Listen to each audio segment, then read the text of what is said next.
She built the kingdom with her bare hands, and he thanked another woman for it. Queen Seraphina Ashcroft had carried this throne on her back for 6 years, negotiated the treaties, balanced the treasury, held the border lines when the generals wanted to run. And on the night of the harvest banquet, in front of every noble house in the realm, King Cedric Vallon stood beside his mistress and ordered his queen to say thank you. She didn't. Not one word. And that silence, that single, clean refusal, cost her everything. Stay with me to the end of this story. Drop your city in the comments and hit that like button. This one's going to shake you. The banquet hall had been dressed for celebration.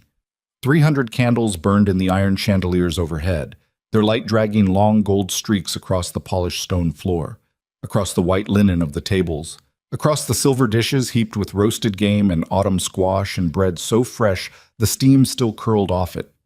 Harvest banners, deep crimson stitched with the kingdom's wheat and sword crest, hung from every pillar, swaying in the draft that came through the tall windows. Outside those windows, the capital city was celebrating too. Lanterns floated down the river. Music came up from the lower districts, fiddles and drums, the kind of music that didn't need permission. Inside, the celebration had a different texture. 240 nobles, ministers, military commanders, and foreign trade delegates occupied the long tables. They wore their finest. They drank the good wine Seraphina had sourced herself from the eastern vineyards, a detail nobody would remember by morning. They laughed at the right moments and watched each other sideways with the patient, calculating attention of people who understood that proximity to power was its own currency and that the exchange rate could shift without warning. Queen Seraphina Ashcroft sat at the head table. She had been sitting in this hall for 6 harvest seasons. She knew every crack in the east wall behind the tapestry, knew which candles guttered early because of the draft under the third window, knew the precise angle at which the chandeliers caught the light and threw it back warm instead of cold. She had planned this banquet herself, the seating arrangements, the menu, the order of toasts, the musicians. She had written the diplomatic correspondence that secured 3 of the foreign delegates' attendance. She had reviewed the kitchen accounts 3 times in the week prior, because the head steward had a habit of skimming on bulk spice orders, and she had caught him twice before. None of that was visible on her face. She had learned a long time ago to wear her competence quietly.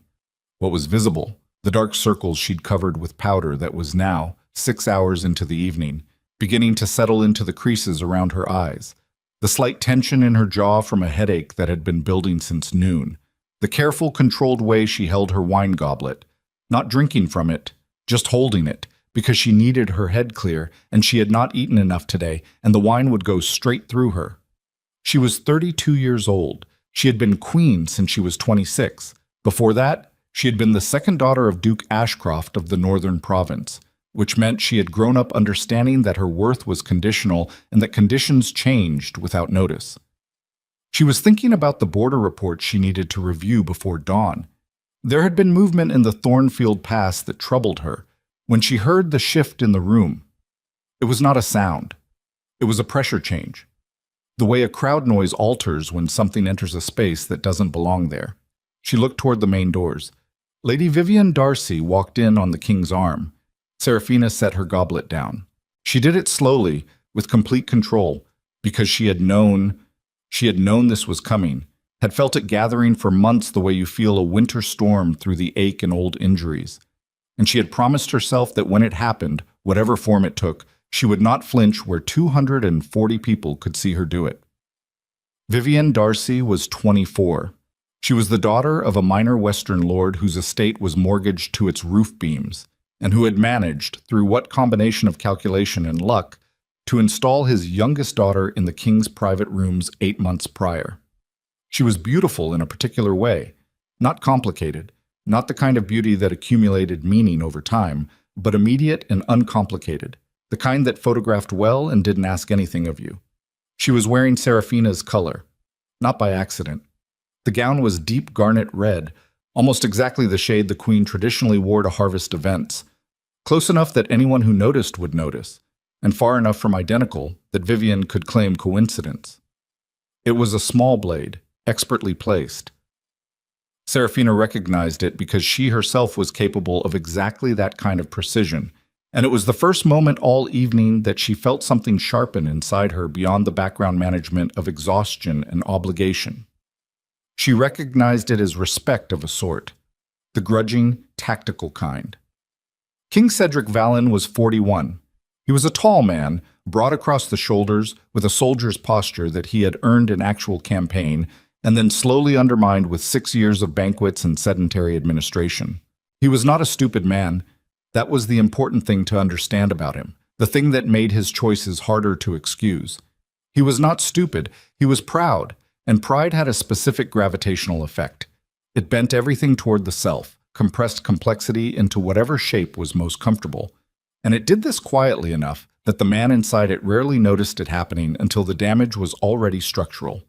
He had the look of a man who had made a decision and was prepared to perform it. The hall had gone quiet. Not silent, cutlery still clinked, someone coughed, a servant dropped something in the back corridor and caught it before it hit the floor. But the quality of sound had changed. The music had slowed without stopping. Conversations died at the far tables first, rolling toward the head table like a wave pulling back from shore. Serafina watched her husband walk toward her with his mistress on his arm, and she thought about the Thornfield Pass, not as avoidance, as calibration, because the reports had mentioned unusual supply chain movement, wagons heading north in the wrong direction for the season, merchant routes subtly rerouted. And her mind, which had been trained across 32 years to find the load-bearing problems in any situation, had been turning that pattern over since she read it. Something was being moved. Or someone. Cedric stopped at the head table. He did not sit. The remaining conversations in the hall died completely. My lords and ladies, his voice carried well, it always had. Our foreign guests, friends of the crown. He paused. He was good at pauses. He had the performer's instinct, the ability to let silence build anticipation rather than anxiety, and the court had been trained over 6 years to read his pauses as significance. Tonight we celebrate the kingdom's prosperity, its harvests, its strength. Someone at the far end started the polite round of agreement. A murmur, a few raised goblets, and Cedric smiled and let it run, and then lifted his hand and let it quiet again. Much of what we celebrate was built by those who served this crown loyally and without condition. He was looking at her now. Not with hostility, with something more precise, a kind of deliberate public redefinition. And tonight, I want to recognize someone who has brought us something valuable. He looked at Vivian. My Lady Darcy. His voice was warm. For the happiness she has restored to this household, for the light she has brought to these halls. Vivian lowered her eyes with practiced modesty. It is my wish, Cedric said, that the Queen offer Lady Darcy her personal thanks before this court in recognition of what she has given to this kingdom. The silence that followed was the loudest thing Serafina had heard in 6 years. She felt it land, the request, the command, the performance of it. Felt it land and register and expand. Felt the 240 people in the room recalibrate simultaneously, turning toward her with the invisible gravity of a crowd waiting for impact. Felt the heat of the candles and the weight of the garnet gown across the room and the pressure of her own heartbeat, which had not changed its rhythm by a single beat. She looked at Cedric. She did not look at Vivian. She looked at her husband, at the man she had sat beside at this table for 6 harvest seasons, whose treaties she had drafted, whose treasury she had managed, whose generals she had kept in line during the 2 years when he was too grief-stricken after his father's death to perform those functions himself. And she read his face with the fluency of long study. He believed he would win this. He had looked at her and done the calculation and concluded that the fear of public humiliation would be greater than the will required to resist him, and he had made that calculation in front of 240 witnesses, which meant he was not only wrong about her, but had been wrong about her for a very long time. She put her hands flat on the table. She did not stand. She did not speak. The silence stretched. 1 second, 3, 5. The kind of silence that has physical weight, that presses against the skin, that changes the temperature of a room. Lord Harwick, seated 2 chairs down, reached for his goblet and then stopped himself. because movement would have been too loud. Vivian's eyes, from across the table, had lifted. She was watching Serafina with an expression that was not quite triumph and not quite uncertainty, something between the two that Serafina filed away without looking directly at it. Cedric's jaw had set. Serafina.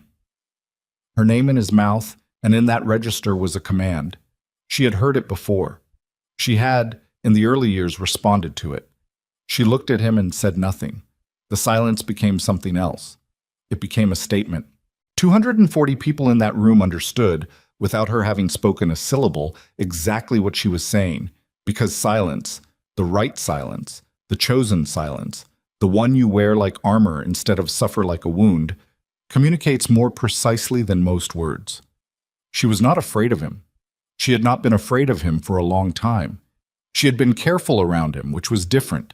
She had been strategic and patient and willing to absorb his pride because the kingdom needed the stability and the kingdom was her actual job. But afraid? No. Fear required a belief that the other person had something to take from you that you couldn't rebuild. She had been building things since she was 19. She would still be building when this was over. Cedric pushed back from the table. "You will answer me." His voice had dropped. The warmth was gone.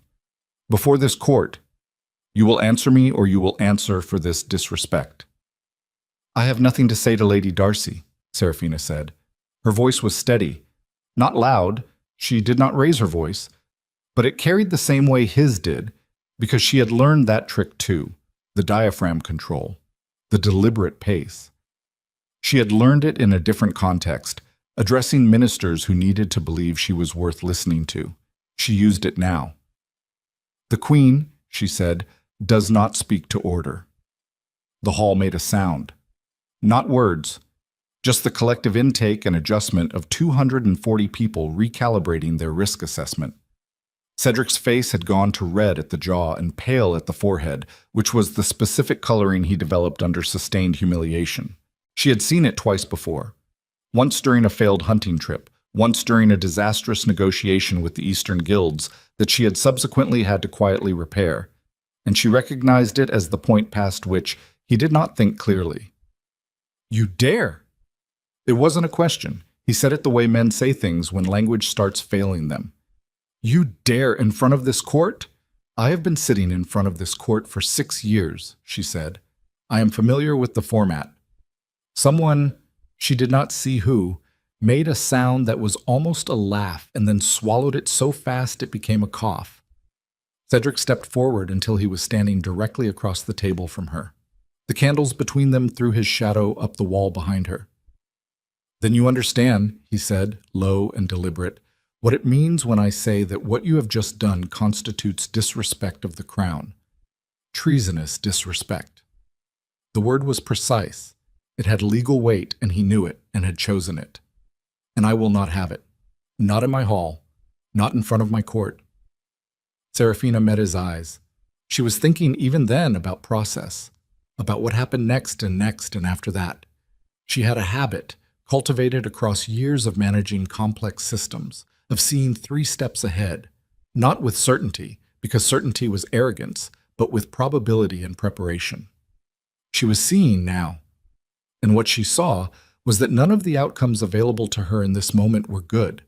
What she also saw was that none of them would be improved by speaking. "Your Majesty may do as your Majesty sees fit," she said. And then she folded her hands in her lap and looked at the table, not because she was submitting, but because she was done with this particular conversation and she wanted him to know it. "Guards!" The word hit the room like a dropped stone. The 2 royal guards flanking the main doors moved before anyone had time to respond. They were professionals. They did not hesitate, did not look at each other for confirmation, did not scan the room for permission. They moved directly to the head table and positioned themselves at Serafina's sides. She looked up. "The Queen," Cedric said, and his voice had gone flat now, flat and deliberate, "is charged with treasonous disrespect of the crown. She will be held in the lower fortress until her case is reviewed." He looked at her. 7 days. The lower fortress. Not the palace cells, which were uncomfortable but livable, heated, minimally staffed. The lower fortress was the old dungeon, Pre-kingdom, from the era before the current dynasty, when the structure overhead was a different kind of administration. It ran beneath the river's edge. The walls wept. The cold was wet, not dry, which meant it got inside the joints and stayed there. The only inhabitants were men serving long sentences for violent crimes, and the guards assigned there were not selected for their temperament. She had toured it once, in her 3rd year, after a prisoner rights petition from the city council. She had written a full report recommending conditions improvements. Cedric had read it and filed it. She stood up. She did it deliberately, not yanked to her feet, not assisted by the guards, but rising at her own speed, pushing her chair back with controlled care, straightening to her full height, which was average for a woman, but which she had learned to hold in a way that used the room correctly. She was wearing sage green. Her shoulders were bare. She had dressed this evening for the business of a state banquet, which included looking like someone who could not be rattled, and she was grateful for that foresight now. She did not look at Vivian. She did not look at the court. She looked at Cedric, one long, level look, the kind that had nothing in it except clarity. And then she turned and walked with the guards toward the main doors. The hall was absolutely silent. Her heels on the stone floor made the only sound in the room. One step, and then the next, and then the next. And she counted them without meaning to because her mind needed something to hold, and counting was clean and exact. 12 steps to the door. The guards flanked her but did not touch her. She was grateful for that too. She did not look back. Behind her she heard Cedric say, "To the hall, to the assembled nobility of the kingdom, to the foreign delegates, to the candles and the harvest banners and the steam still rising from the bread. The banquet continues." And she heard, as she passed through the main doors and into the corridor beyond, the sound of a room trying to remember how to breathe. The corridor was cold. The banquet hall had been body warm from 240 people and 2 hours of accumulated heat, and the corridor outside was stone and draft, and the smell of torch smoke. Her skin registered it immediately. The bare shoulders, the sage green that was elegant and insufficient, and she pulled the registration away from the surface and stored it somewhere that wouldn't interfere with her thinking. The guards were professional. They did not speak. One walked ahead, one behind, and they moved at a pace that was not quite fast and not quite slow, the institutional pace of people performing a task they've been trained for. She thought about the treasury. Not the abstract treasury, the specific numbers, the quarterly allocations she had reviewed in September, the accounts she had been watching for irregularities. There had been a pattern in the discretionary spending that didn't match the authorized budgets, small enough to read as administrative error, but consistent enough over 3 quarters to suggest it wasn't. She had flagged it for Minister Aldrin 2 weeks ago and asked for a full audit. She had not received confirmation that the audit had been initiated. She should have followed up on that. She filed it. They took her through the Eastern Service Corridor, not the main halls, not the route that would pass the kitchens and the servants' quarters where the staff would be working the banquet cleanup, but the back passage that ran along the outer wall, the one that was primarily used for supply transport. Smart. Whatever the king's failures, his guard captain had the operational sense to avoid a scene. The air got colder as they descended. The corridor gave way to stairs. Stone, uneven, worn at the center where centuries of foot traffic had polished them smooth and slick. And she put her hand on the wall without shame because her shoes were court shoes, not built for this, and falling was a problem she didn't need. The wall was wet. That was the first real thing, not metaphorical, not symbolic, just the physical fact of wet stone against her palm, the temperature of it, the faint smell of mold and river water that came with it. She cataloged it the way she cataloged everything. Information, useful later. They passed the guard station at the lower level. A table, a lantern, 2 men playing cards who stood up fast when the door opened. She looked at their faces briefly. Both young, both surprised. Neither had been told to expect the queen. That meant Cedric had made the decision at the banquet. It had not been arranged in advance, which meant it was anger, not strategy. Anger was, in her experience, a more dangerous motivation than strategy in the short term and a significantly weaker one over any extended period. Strategy could adapt. Anger burned what it needed and was shocked by the ash. The cell was at the far end of the lower corridor. It was not a room in any comfortable sense of the word. It had 3 stone walls and 1 iron door, a floor that was not quite level, a drain in one corner, and a pallet against the back wall that was wood with a thin layer of straw. The straw was damp, the smell was mildew and something older and darker beneath it that she decided not to catalog in detail. The guard opened the door. She walked in. The door closed behind her. The lock turned. A sound with very specific weight to it, mechanical, final, the sound of a system completing its function. And she stood in the dark of the cell and listened to the guard's footsteps retreat down the corridor until she couldn't hear them anymore. Then she sat down on the pallet, put her elbows on her knees, and let herself breathe. Not breaking down, not falling apart, just breathing. The deliberate, functional kind, the reset, the thing you do when you've been holding a controlled exterior for 6 hours and you finally have privacy. The air in the cell was cold enough that her breath showed, a small pale cloud that appeared and disappeared with each exhale. Her hands were steady. She had checked, pressing them palm down against her knees. Steady. She was grateful for that. She thought about the room she had just left, about the specific quality of the silence when the guards came to her sides, about Lord Harwick's hand frozen on his goblet, about the foreign delegates, 3 of them, 2 from the Eastern Trade Confederacy and 1 from the Northern Mountain Territories, who had watched a kingdom's queen arrested at her own banquet for refusing to speak. She thought about what those delegates would write home.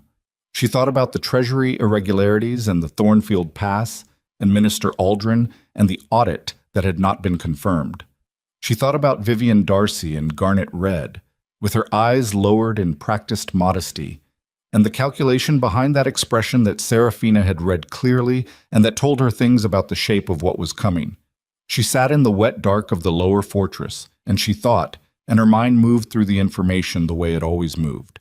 Not panicking, not freezing, but building, sorting, finding the load-bearing structures in the problem and testing them for weight. She had 7 days. 7 days in which she had no access to ministers, no correspondence, no ability to monitor or influence any of the systems she had been running for 6 years. 7 days in which Vivian Darcy had the king's ear in a palace that was currently celebrating the arrest of the woman who had been holding it together. 7 days in which anything could happen. She heard footsteps in the corridor. Not the guards. A different rhythm, lighter, more careful. Someone who didn't want to be heard coming, but who also wasn't practiced enough at silence to actually achieve it.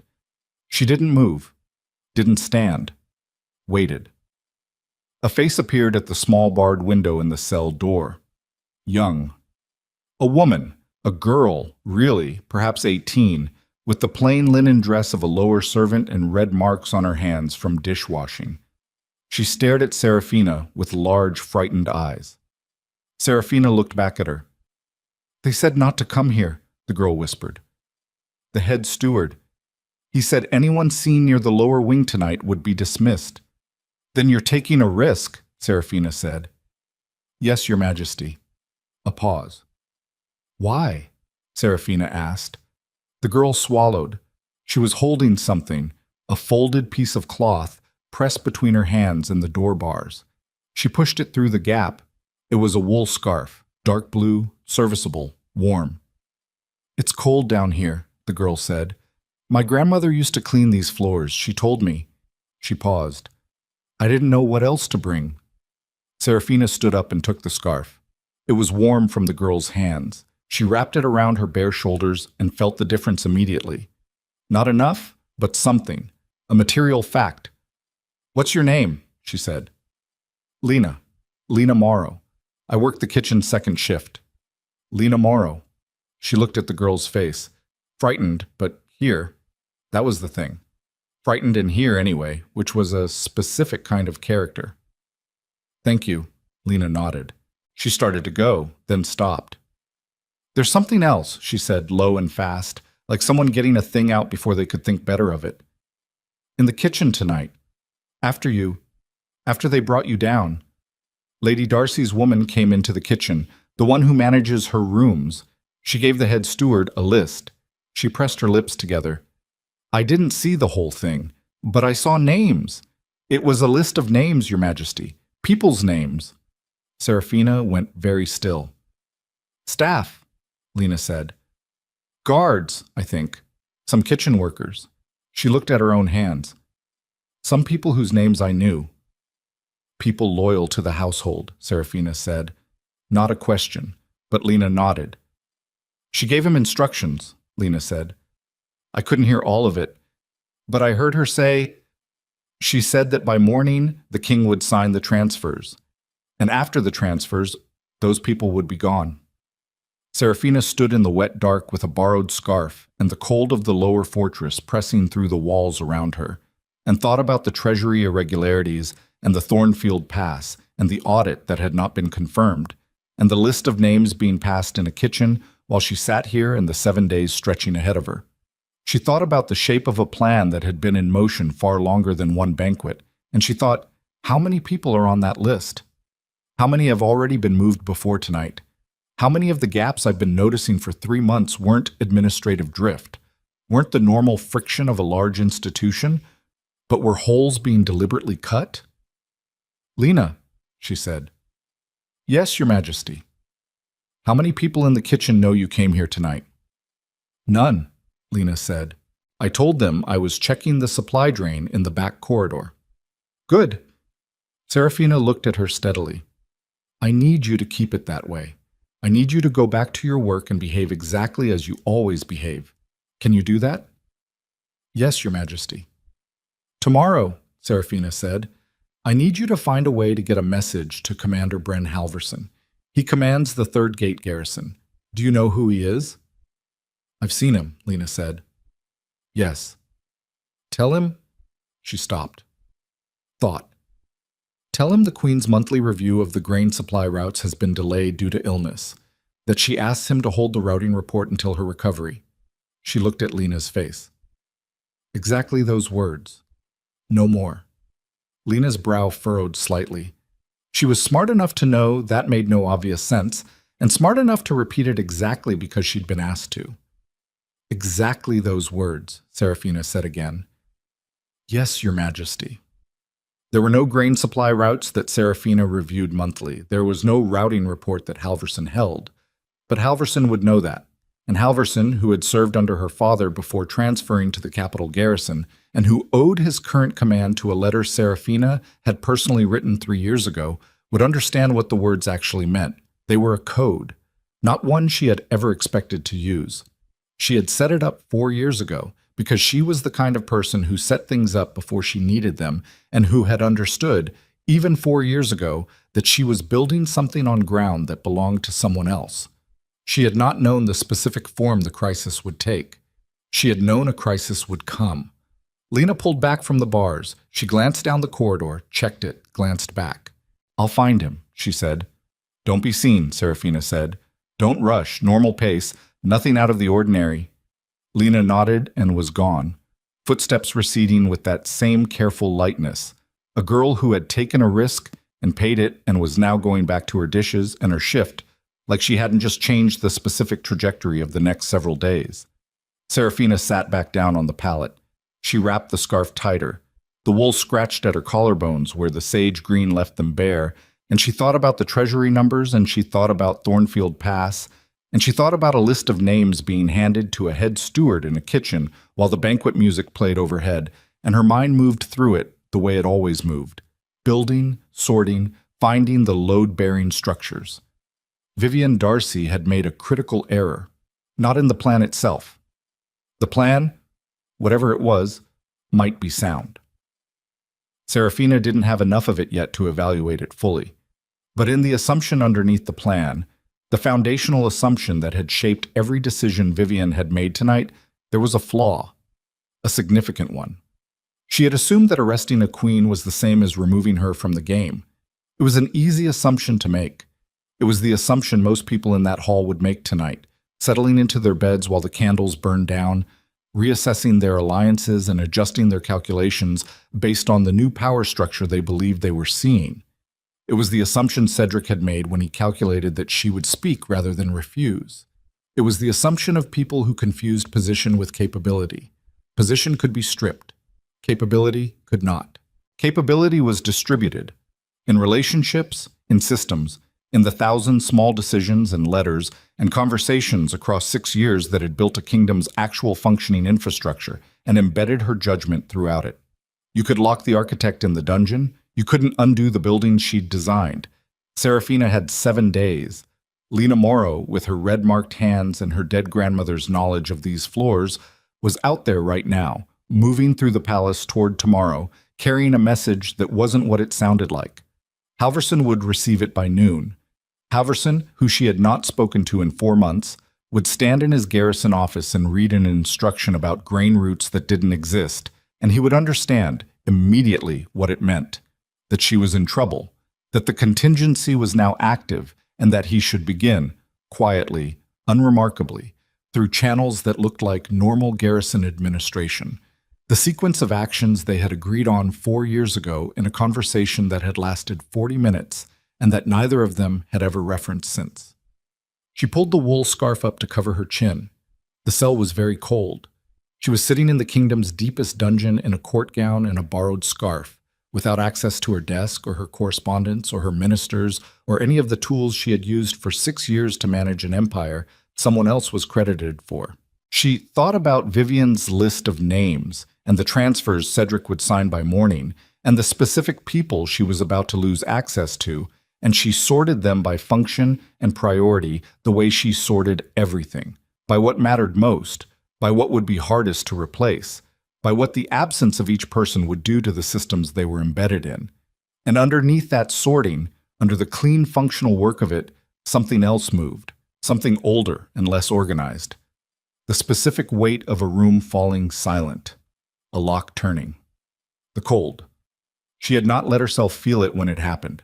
She felt a fragment of it now, the edge of it, the raw physical fact of having been displayed and stripped and locked away by someone who had promised, in front of witnesses and with the full weight of institutional ceremony, to honor her. She sat with that fragment for exactly the amount of time she could afford.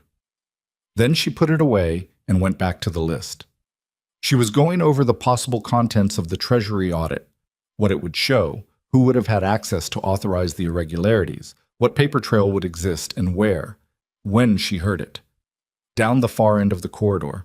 Multiple footsteps this time, heavier than Lena, faster. Official.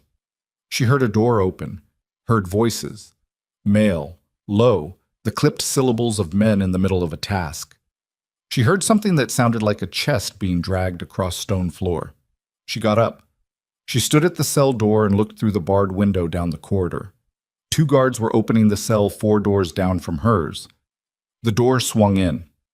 One guard carried a lantern. The other was dragging something. No, someone. A man. Gray-haired and heavy, his wrists bound in front of him, wearing the plain dark clothes of a senior palace official. The lantern light caught his face as they pushed him through the door. It was Minister Aldrin, her Minister of the Treasury. The man she had flagged the irregularities to. The man she had asked to initiate an audit. He stumbled over the threshold of the cell. He caught himself on the wall. He turned, and the lantern light caught his face fully, and she saw on it not the expression of a man who had been arrested wrongly. She saw a man who had run out of road. The cell door closed. The lock turned. The guards walked back past her cell without looking in, their boots on the wet stone, the lantern swinging, and then the corridor was dark again. Serafina stood at the barred window for a long time. Aldrin was in the lower fortress, not because he had refused a command, not because of disrespect to the crown, because of what he knew, because of what she had asked him to find and what he had apparently found, and who had found out that he'd found it. The audit had been initiated, and someone had moved to contain it before it could be completed. She pressed her hand flat against the cold iron of the door and felt the specific temperature of it. The lower fortress, the river seeping through the walls, the dark. 7 days. She was no longer calculating whether she could survive this. She was calculating whether the kingdom could. And 4 floors above her, in the queen's chambers that were no longer hers, Vivienne Darcy was writing a letter by candlelight. A letter sealed in red wax that was not the crown's official color, but that of a house far outside these walls, a house Serafina had no current way to name. And a rider was already waiting in the eastern stable yard, his horse saddled, his route marked, ready to leave before dawn reached the Thornfield Pass. The letter was already gone by the time the palace woke up. Serafina did not know that yet. What she knew was the cold which had gotten into her knees during the night and settled there with the patient permanence of something that understood it had time. She had not slept. Not really. She had moved in and out of a shallow, functional rest, the kind of rest that doesn't restore so much as pause, and she had spent the waking hours in the dark doing what she always did with a problem, breaking it into its component weight-bearing parts and testing each one for load. By the time gray light began filtering through the high slit window above her pallet, she had a framework. Not a plan. She didn't have enough information for a plan, but a framework, the bones of one. She heard Aldrin's cough before she heard anything else. It came through the wall between their cells. A wet, deep sound, the kind that comes from a man who has spent a cold night on stone without adequate cover and whose body is registering its objections. She listened to it without moving. Once, twice, then a gap, then again. She stood, moved to the shared wall, and knocked twice with her knuckle. Flat sound. Dull. The knock of someone confirming presence, not trying to be heard at distance. A pause. Then 2 knocks back. She pressed her mouth close to the joint where the wall met the doorframe. The gap there was narrow, but it carried sound better than the stone itself. "How long have you known?" she said. Not loud. The lower fortress carried voices if you weren't careful, and careful was all she had right now. A longer pause this time. 3 weeks, Aldrin said. His voice was hoarse and came through muffled, but clear enough. Maybe 4. I needed to be certain before I brought it to you. You brought it to me when you had a theory, she said, not when you had evidence. I brought it when I had enough to flag it. And then what happened? Another pause. The kind that has shape to it, not empty, but loaded. The pause of a man deciding how much of a bad answer to give. I started pulling the secondary ledgers, he said. The discretionary accounts, 3rd quarter back through 2 years. Someone accessed those ledgers 2 days after you and I spoke. She heard him shift, a scrape of movement on stone. The next morning I was told my access to the Treasury Annex had been suspended pending a review of my own accounts. Serafina was quiet. They move fast, she said. Yes. Faster than someone who didn't already know you were looking. Another pause. Yes, he said again. She pressed her back against the wall and looked at the ceiling. The stone up there was dark with moisture, irregular. She thought about the specific sequence. She flags the irregularities, tells Aldrin to audit. Someone is informed of that conversation within a time frame narrow enough to indicate either direct surveillance of her office or a source inside her immediate staff. Aldrin's access is stripped. Within weeks, she is arrested at a public banquet on a pretext that is technically legal and immediately effective at removing her from any position of oversight. The audit is dead. The person who would conduct it is in the cell beside her. And she is here, with 7 days on the clock, with no desk and no correspondence and a wool scarf borrowed from a kitchen girl. Aldrin, she said, what did you find before they cut your access? A long pause this time, long enough that she thought he might not answer. The withdrawals started 22 months ago, he said. Small at first, the kind of number that reads as administrative rounding in a ledger that size. Then they got regular, systematic. Monthly draws from the discretionary fund routed through 3 separate accounts, 1 legitimate, 2 that I couldn't find origin documentation for. How much total? As of the last figure I saw, she heard him exhale. Somewhere between 40 and 60,000 crown. I didn't have the full picture. 60,000 crown. She did not react to that out loud because her voice was the only thing she had complete control over right now, and she was not going to waste any of it on a reaction she'd already processed internally. 60,000 crown was a border garrison's annual operating budget. It was enough to hire a significant number of foreign soldiers for a significant amount of time. It was enough to do quite a few things she did not want to think about in precise terms yet, because she still didn't have the full shape, but she was beginning to see it. Get some sleep if you can, she said. Serafina. His voice had changed, flatter, more personal than he usually allowed himself. What are we dealing with? She thought about Lena Morrow and the message to Halverson, and the rider that had left the eastern stable yard in the dark.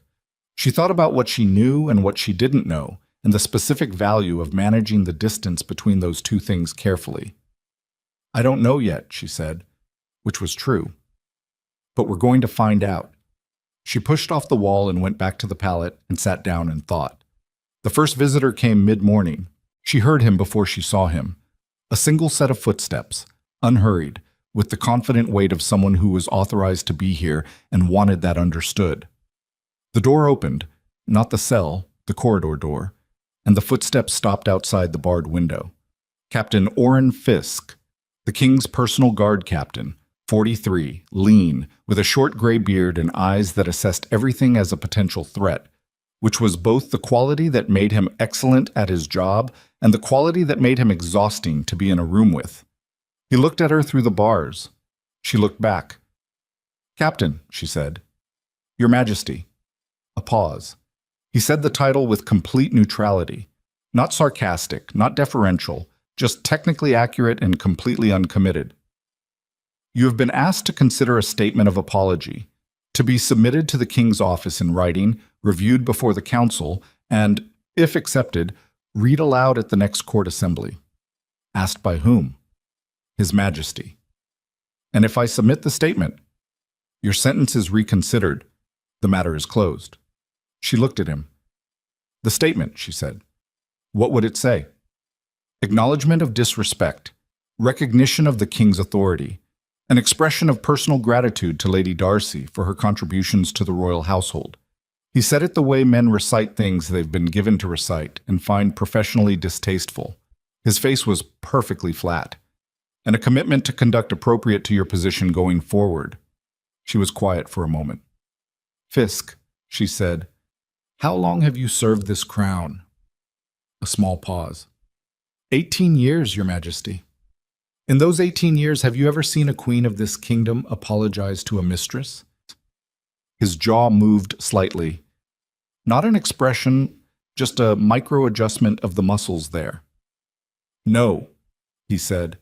"Then you know this statement is not about an apology." Another small pause. "I was asked to deliver the offer," he said. "I've delivered it." "Tell His Majesty that I appreciate the consideration," she said, "and that I'll need more time to compose an adequate response." That bought her nothing concrete except time, and only a small amount of it, but small amounts of time had specific value when used correctly. Fisk looked at her for one more beat, the look of a man filing something away, and then he turned and walked back up the corridor without further comment. She listened to his footsteps until they were gone. The afternoon brought something she had not anticipated, the sound of voices from the upper corridor, not official this time, not the institutional cadence of guards and emissaries. These were uneven. Multiple speakers overlapping, the specific acoustic texture of people arguing in low voices about whether they should be doing what they were doing. 3 people appeared at the corridor door. She recognized 2 of them. The first was Gerhardt, one of the Third Gate garrison guards, mid-40s, big across the chest, with a soldier's economy of movement and a face that had been broken at least twice and healed imperfectly. He had served under Halverson for 11 years. He was carrying a canvas bag. The second was a woman she knew less directly, Marin, one of the senior household archivists. 50-ish, small, with the slightly stooped posture of someone who had spent 30 years leaning over desks. She had served in the palace since the previous reign. She was carrying nothing visible, which meant whatever she had brought was on her person. The third was a young man she didn't recognize at first. Then the junior clerk from Aldrin's outer office, barely 20.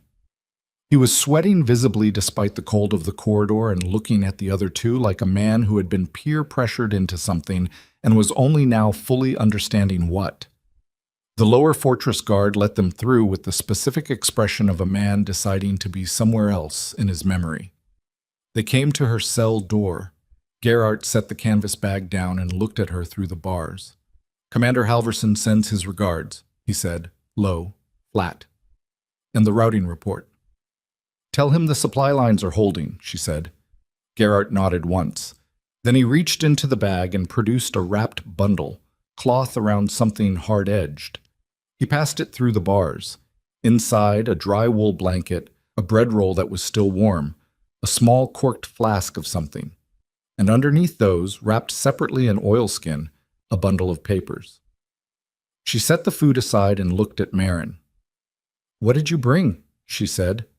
Marin glanced at the young clerk, then back at Serafina. She reached into her coat and produced a slim folder, the kind used for archival documents, cream-colored, tied with a black cord. "I pulled the original charter documents for the Darcy house registration," she said.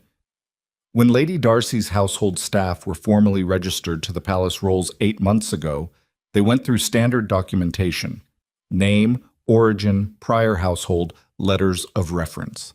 She passed the folder through the bars. "I cross-referenced them yesterday," Marin said, "before everything started locking down. 3 of the 6 reference letters came from the same house, a house in the Western Territories." "Which house?" Marin's mouth pressed thin. "House Varent." Serafina did not let her face move. "House Varent." The Western Territory lords who had contested the current dynasty's authority over the river trade routes for 20 years, who had lost 3 successive legal challenges, and had, to all visible appearance, accepted the kingdom's authority and withdrawn into their lands and their grudges, who she had flagged 2 years ago as a potential long-game problem, who she had flagged in a private memorandum she had sent to Cedric directly, marked for his eyes only, and which he had, she knew now, with the clarity of retrospect, almost certainly never read. "Does anyone else know you pulled these?" she said. "No," Marin said. "I pulled them before the new archive access restrictions came through this morning." "New restrictions?" "Effective this morning," Marin said. "Archival access for Treasury and Foreign Relations files requires countersignature from the King's Secretary going forward." She paused. "His Majesty signed the order last night." "Last night, while Serafina sat in this cell." "Who filed the order?" Serafina said. "It was prepared by Lady Darcy's administrative secretary," Marin said. "Countersigned by Minister Hadley." Hadley, the Minister of Interior, a man she had considered largely harmless, bureaucratic, risk-averse, the kind of official who served whoever signed his salary. She had miscalculated him, not as a threat, but as a tool. Someone had correctly identified him as movable and had moved him. She looked at the young clerk, who was still sweating. "What's your name?" she said. "Corvin, Your Majesty. Peter Corvin. I was in Minister Aldrin's outer office." "Was," he swallowed. "I was reassigned this morning to the correspondence sorting hall." She looked at him for a moment. Young, scared, here anyway. Same equation as Lena Morrow, different math. "Corvin," she said, "did you see anything before your reassignment? In the office? In the files?"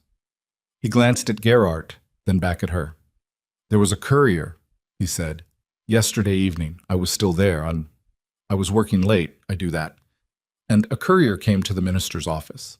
Not through the main hall, through the service entrance." He pressed his lips together. "He was carrying a diplomatic pouch. The seal on it, I saw it briefly. He wasn't trying to hide it exactly, just moving fast. The seal wasn't any house I recognized." "Describe it." "A wheel," he said.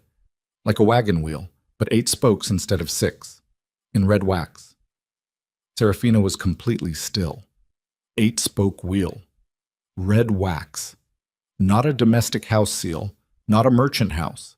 A sigil she had seen in one context and one context only, in the intelligence briefings from the kingdom's eastern border correspondence, in the section detailing the organizational marks used by the Confederacy of Free Cities, the eastern trade bloc that had been quietly expanding its influence into the kingdom's eastern merchant routes for 3 years, and that had been the subject of exactly the supply chain anomalies she'd been tracking in the Thornfield Pass data.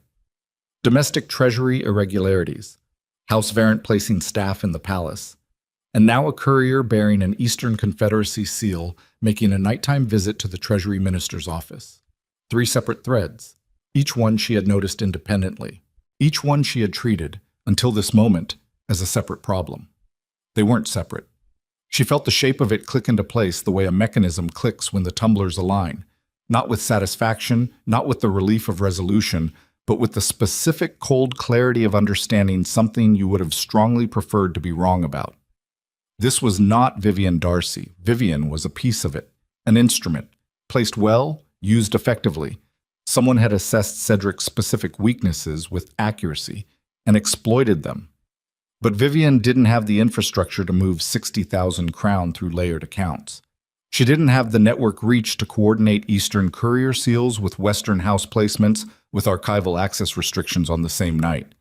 She was 24 years old and the daughter of a mortgaged lord. She was the visible part. Someone else was the weight behind it. "All three of you," Serafina said, "listen carefully." She looked at each of them in sequence. Gerard first, steady, professional, receiving. Marin second, pale but focused. Corvin last, scared but holding. "You need to leave this corridor and return to your positions, and you need to do it without discussing what happened here. Not with each other, not with anyone." She held Corvin's gaze specifically. "I don't care how much someone you trust asks. You were checking on a colleague. You were in the wrong corridor. You left immediately." "Your Majesty," Gerard said, "the commander asked what you need." She thought. "Tell him to review the garrison assignment records for the last 6 months," she said. "Any transfers of men from the eastern gateposts. Any new assignments that came through Minister's office rather than the standard garrison chain. He'll know what to look for." She paused. "Tell him to be quiet about it." Gerard nodded. "Marin," she held up the folder. "Did you make copies?" "Originals only," Marin said. "Safer." "Keep looking," Serafina said. "Darcy household records.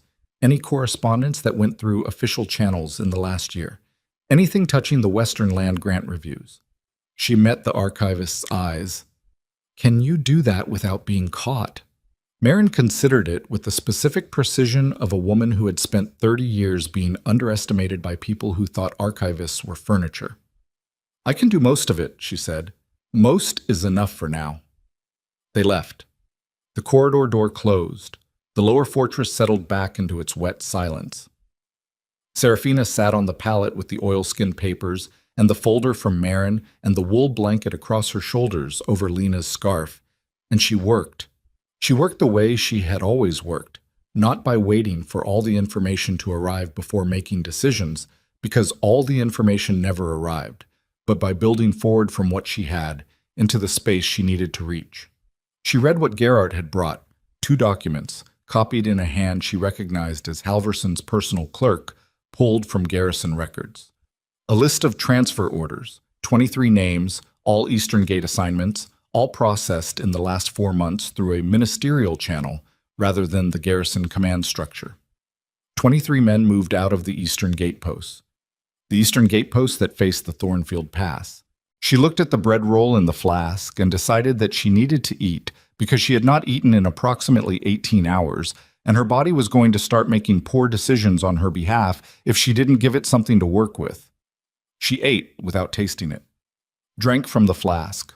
Water, with something added, ginger maybe, the kind of thing a garrison kitchen would put together for a long shift in cold weather.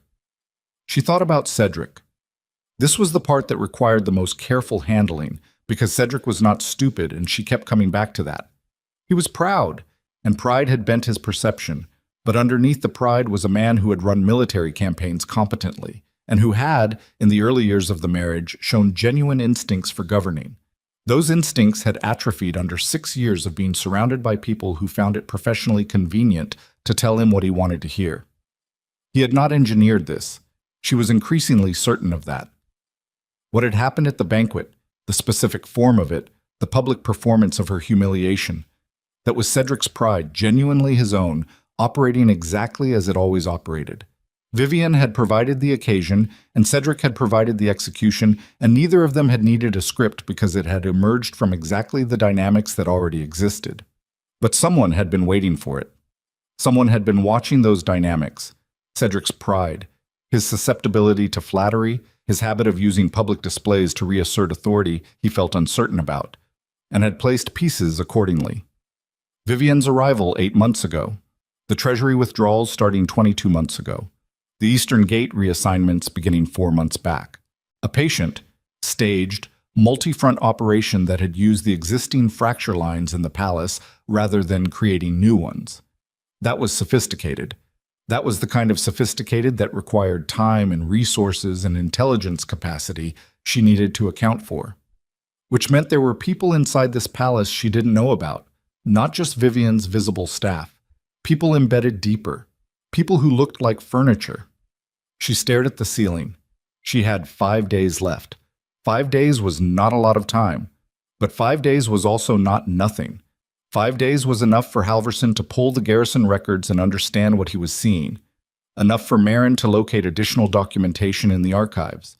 Enough for Corvin, who she had not dismissed as an asset despite his youth, because youth combined with access and the specific courage of showing up anyway had specific utility, to watch the correspondence channels from his new position in the sorting hall. It was enough, possibly, to build a case. The problem was that building a case only mattered if there was someone to present it to, and the only judicial authority she had access to was Cedric. She thought about Fisk's visit, the apology offer. She thought about what it meant that the offer had been made at all, because if she were truly neutralized, if she were simply a liability to be stored, there was no need to offer her a way out. You only offered an exit to someone whose continued existence in their current state was a problem. They were not entirely comfortable with her being here. That was information. She was turning that over, examining it, testing it, when she heard the commotion upstairs. Not clearly, just sound, filtered through 3 levels of stone. Voices raised. Something falling. The specific acoustic signature of people in a hurry going in multiple directions at once. She stood up and listened. It lasted perhaps 2 minutes. Then it stopped. Not gradually. Abruptly, the way things stop when a decision is made. Then footsteps on the lower stairs. Fast. Not a guard's pace. Irregular. The corridor door came open hard. It was Lena Morrow. Not careful this time. Not the quiet, careful movement of someone crossing a kitchen corridor at night. She was breathing fast, her face flushed, her eyes doing the thing eyes do when someone has just seen something they're still processing. She came directly to Serafina's cell door. "What happened?" Serafina said. "The North Hall," Lena said, catching her breath. 20 minutes ago. Lord Harwick, the one who was at the banquet, near the head table. I know who Harwick is. He came to the king's receiving room, with witnesses. 4 of them, all senior lords. He told the king. She pressed her palm flat on the doorframe, steadying herself. He asked for you to be released. He said what happened at the banquet was... He said it was improper. He said the court had a right to know the charges were reviewed by the full council before... What did the king say? Lena looked at her. He dismissed Harwick from his seat on the advisory council, she said, effective immediately. He stripped his land appointment in the Eastern District and... She stopped. And, Serafina said, and he told the room that anyone who questioned the Queen's sentencing would be considered to be questioning the Crown directly. Lena's voice had gone very flat, the way voices go when they're reporting things they need to hold at a distance to get out. He said any further interference would be treated as an act against the state. The cell was very quiet. Harwick had been one of the king's oldest allies. 20-year relationship, 2 military campaigns together. He'd been at Cedric's father's deathbed, and Cedric had stripped him in front of witnesses in under 20 minutes. That was not pride. Or not only pride. That was fear.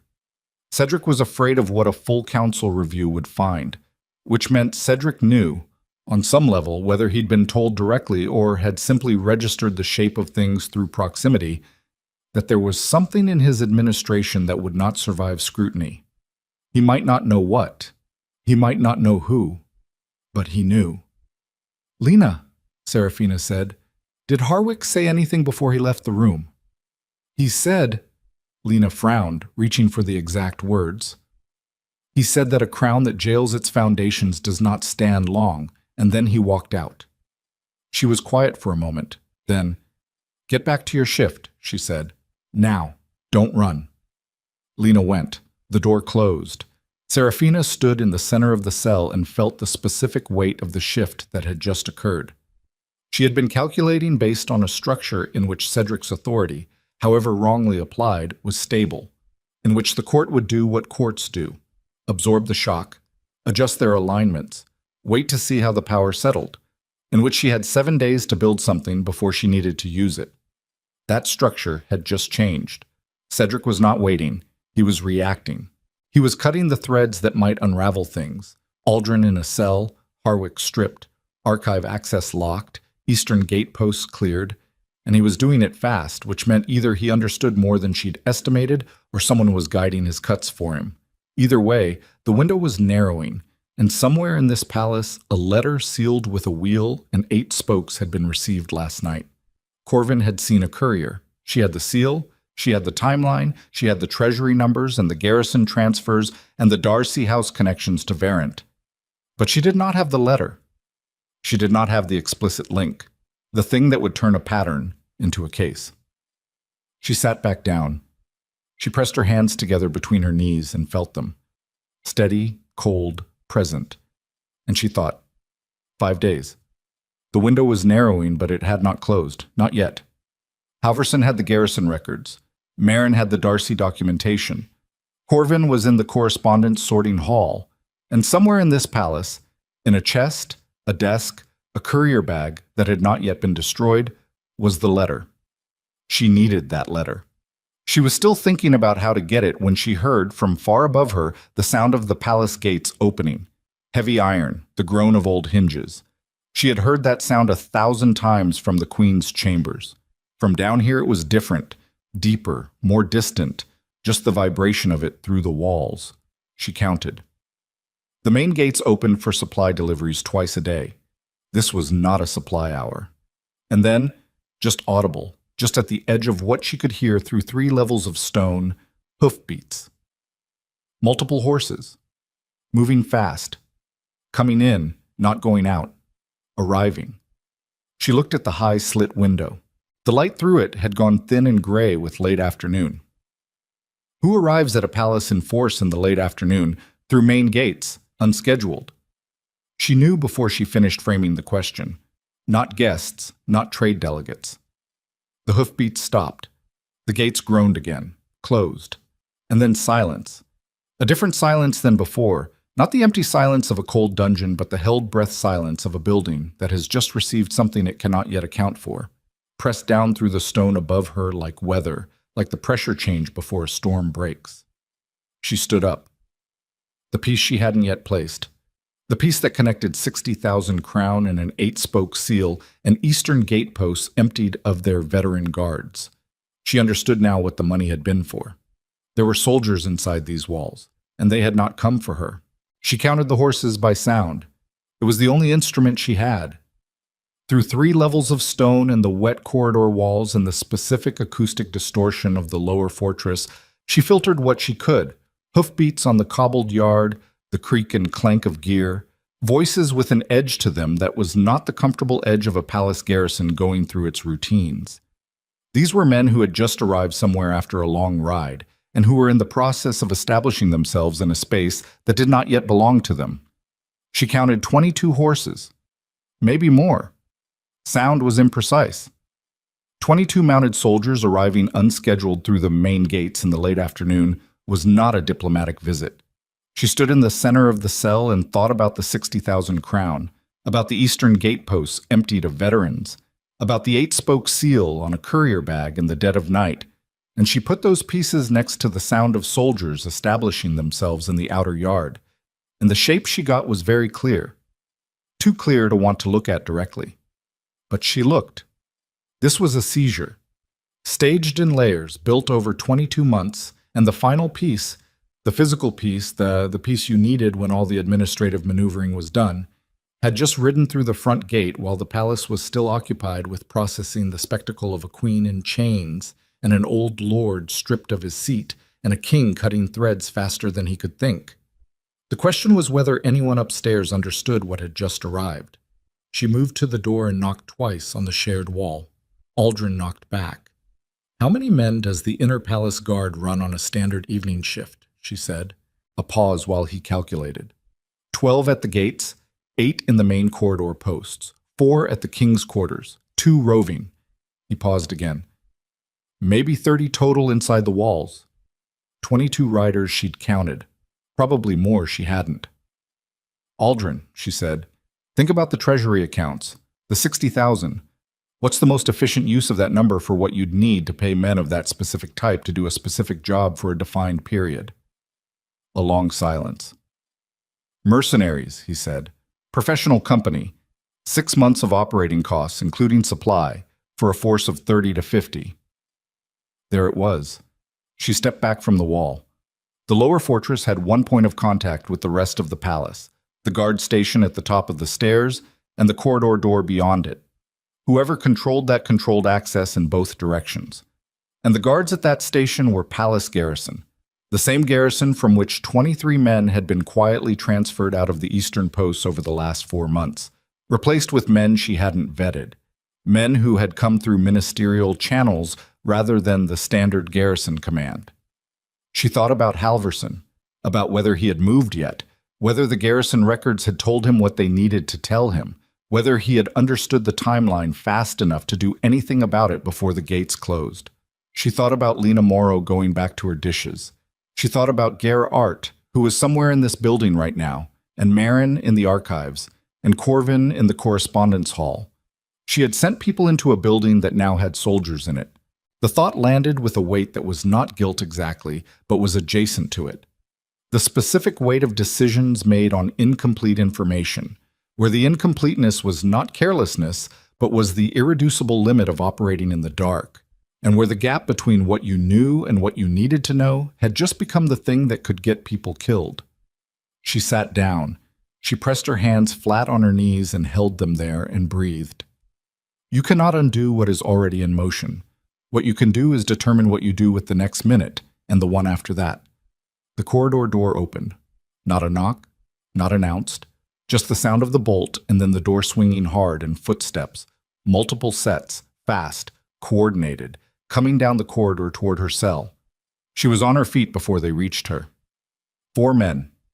2 she recognized as palace guards, not the usual lower fortress staff. These were outer corridor men, reassigned. One she didn't recognize. Heavy build, close-cropped dark hair, road dust still on his coat, the kind of face that had been professionally blank for so long, blankness had become its default expression. The 4th man was Fisk. Fisk's face told her everything. He looked like a man who had lost an argument he had known he was going to lose and was now doing what he was told with the specific expression of someone storing everything for a later accounting. The cell door opened. "Captain," she said. "You're being moved," Fisk said. He did not look at her directly, which was its own form of communication. "King's orders, council chamber." "The emergency council," she said. He said nothing. "Charges have been filed," she said. It was not a question. "You are required in the council chamber," he said. She looked at the man she didn't recognize. Road dust on his coat. He had arrived with the horses. "Who are you?" she said. He looked at her with the professional blankness and did not answer. She took the oilskin documents from the pallet and folded them inside the wool blanket and left them there. She folded Lena's scarf and left it on top of the blanket. She straightened her court gown, sage green, 2 days old now, wrinkled at the skirts, the neckline stiff with the cold, and she walked out of the cell without assistance. The corridor smelled different, not the usual lower fortress smell of damp and old stone. Something else layered under it now. Horses, leather, sweat that wasn't hers. The smell of men who had traveled. They took her up. The palace above the lower fortress was wrong. She knew it the moment they came through the service corridor into the main eastern hall. She could not have articulated every specific element immediately, but her body registered it before her mind finished the analysis. The quality of movement in the space, the positioning of guards at the hall junctions, the specific way people stopped when they saw her coming and then looked at the floor and found reasons to be somewhere else. There were unfamiliar faces at the hall posts. Not many. Enough. Placed at the intersections, at the doors, at the staircases, the points of the building that, if you needed to control movement through a large structure quickly and with a small force, you would prioritize. The inner palace was being managed. She walked with the guards and kept her face neutral and looked at everything. She counted the unfamiliar faces. She noted their positions. She noted which of the palace staff were visible and which weren't, the gaps in the normal foot traffic of a working afternoon, the absent clerks and servants, the missing familiar faces. She noted who was still standing at their posts, looking straight ahead, with the careful posture of people who had been told very clearly what would happen if they did anything other than stand at their posts and look straight ahead. Marin was not visible. That could mean anything. It could mean she was in the archives. It could mean something else. She did not let herself think about what else. The council chamber was on the 3rd floor. She had sat in it hundreds of times. It was a long room with a high ceiling and narrow windows and a central table that seated 16, with additional chairs along the wall for observers. The table had a specific geography: the king's seat at the north end, the queen's seat to his left, ministers filling the remaining seats in descending order of seniority. The king was there. All 14 ministerial seats were filled. She scanned faces quickly as the doors opened. Who was present? Who was absent? Who was present but not in their usual seat? 4 faces she didn't recognize, seated along the wall in the observer chairs, not at the table, but present. Road dust. Cedric was standing. He was in formal court dress, which meant someone had dressed him for this. It was not an impromptu council. This had been prepared. Vivienne Darcy was standing to his right, not in the observer chairs, not behind the king. To his right, in the space where Serafina herself would stand during joint court addresses, standing there with the deliberate placement of someone demonstrating an arrangement. Serafina walked to her position along the wall, not the queen's seat. She was under arrest. She had no seat, and she stood and looked at Cedric and waited. He looked at her for a long moment. His jaw was working slightly. He had the flushed jaw, pale forehead coloring again, but underneath it something she hadn't seen before. A flicker of something that was not quite doubt and not quite fear, but occupied the space between them. He knew something was wrong. He didn't know what. Serafina Ashcroft. He used her family name, not her title, the formality of a criminal proceeding. You stand before this council charged with conspiracy against the crown. She said nothing. Let him continue. Evidence has been provided to this council. He glanced at someone she couldn't see from her position, someone to his left, demonstrating that during your tenure as queen, you maintained unauthorized correspondence with foreign parties, specifically with agents of the Eastern Confederacy of Free Cities. The room was completely still.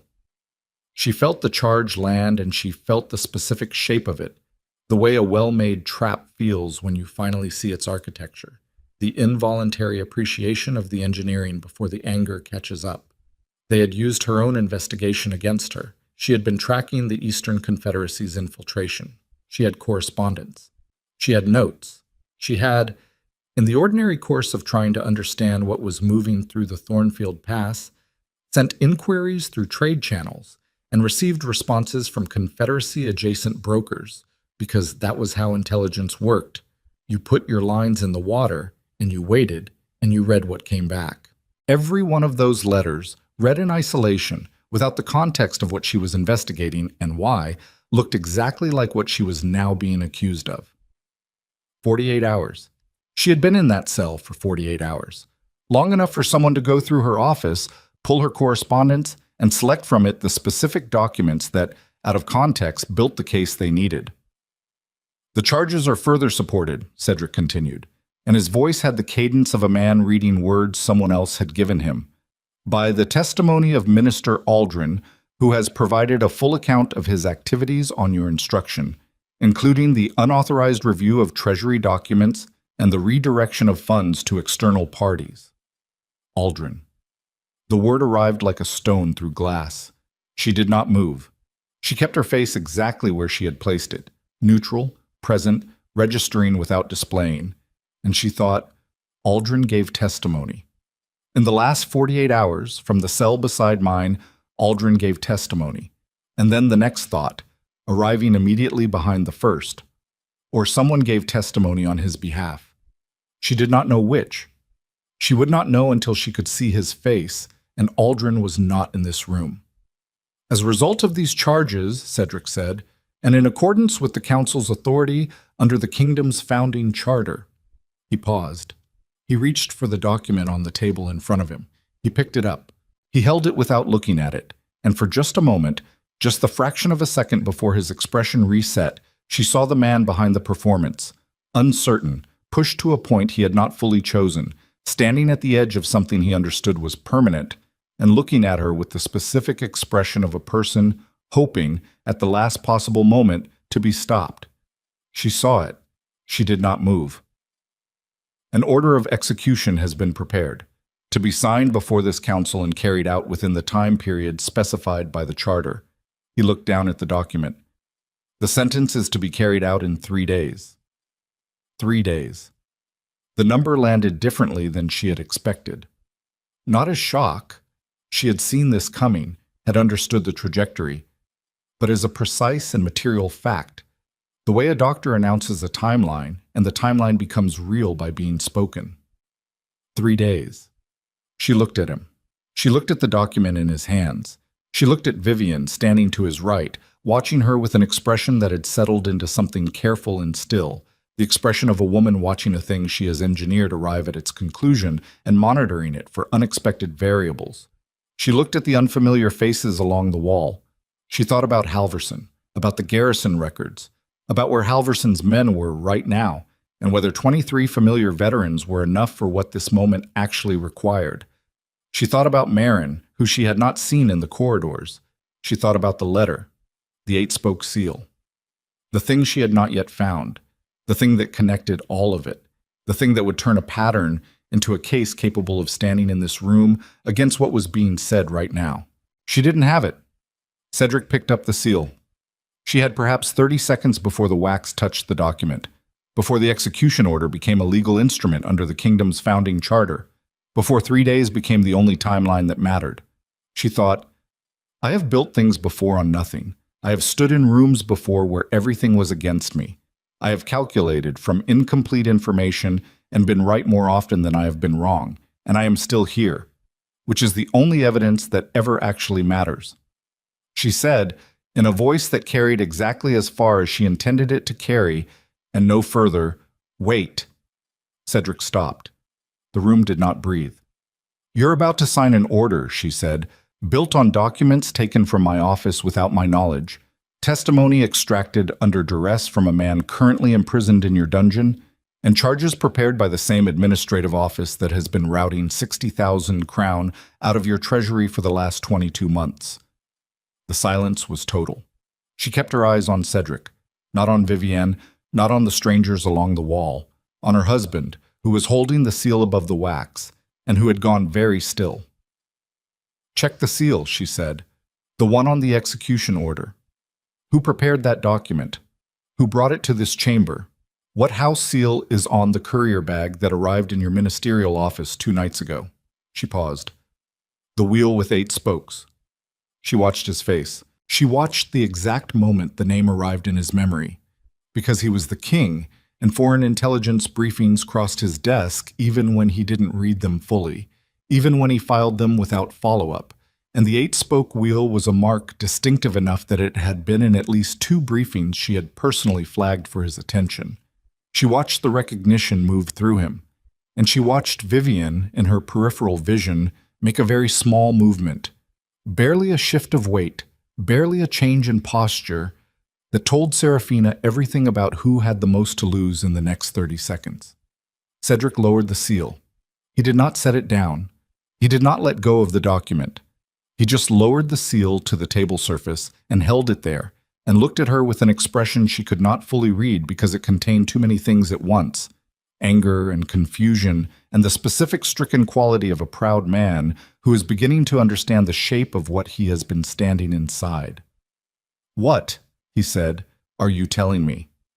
And from the doorway, the main council chamber doors, which she had come through under guard, which had been guarded by 2 of the unfamiliar faces since she arrived, came the sound of something she had not expected.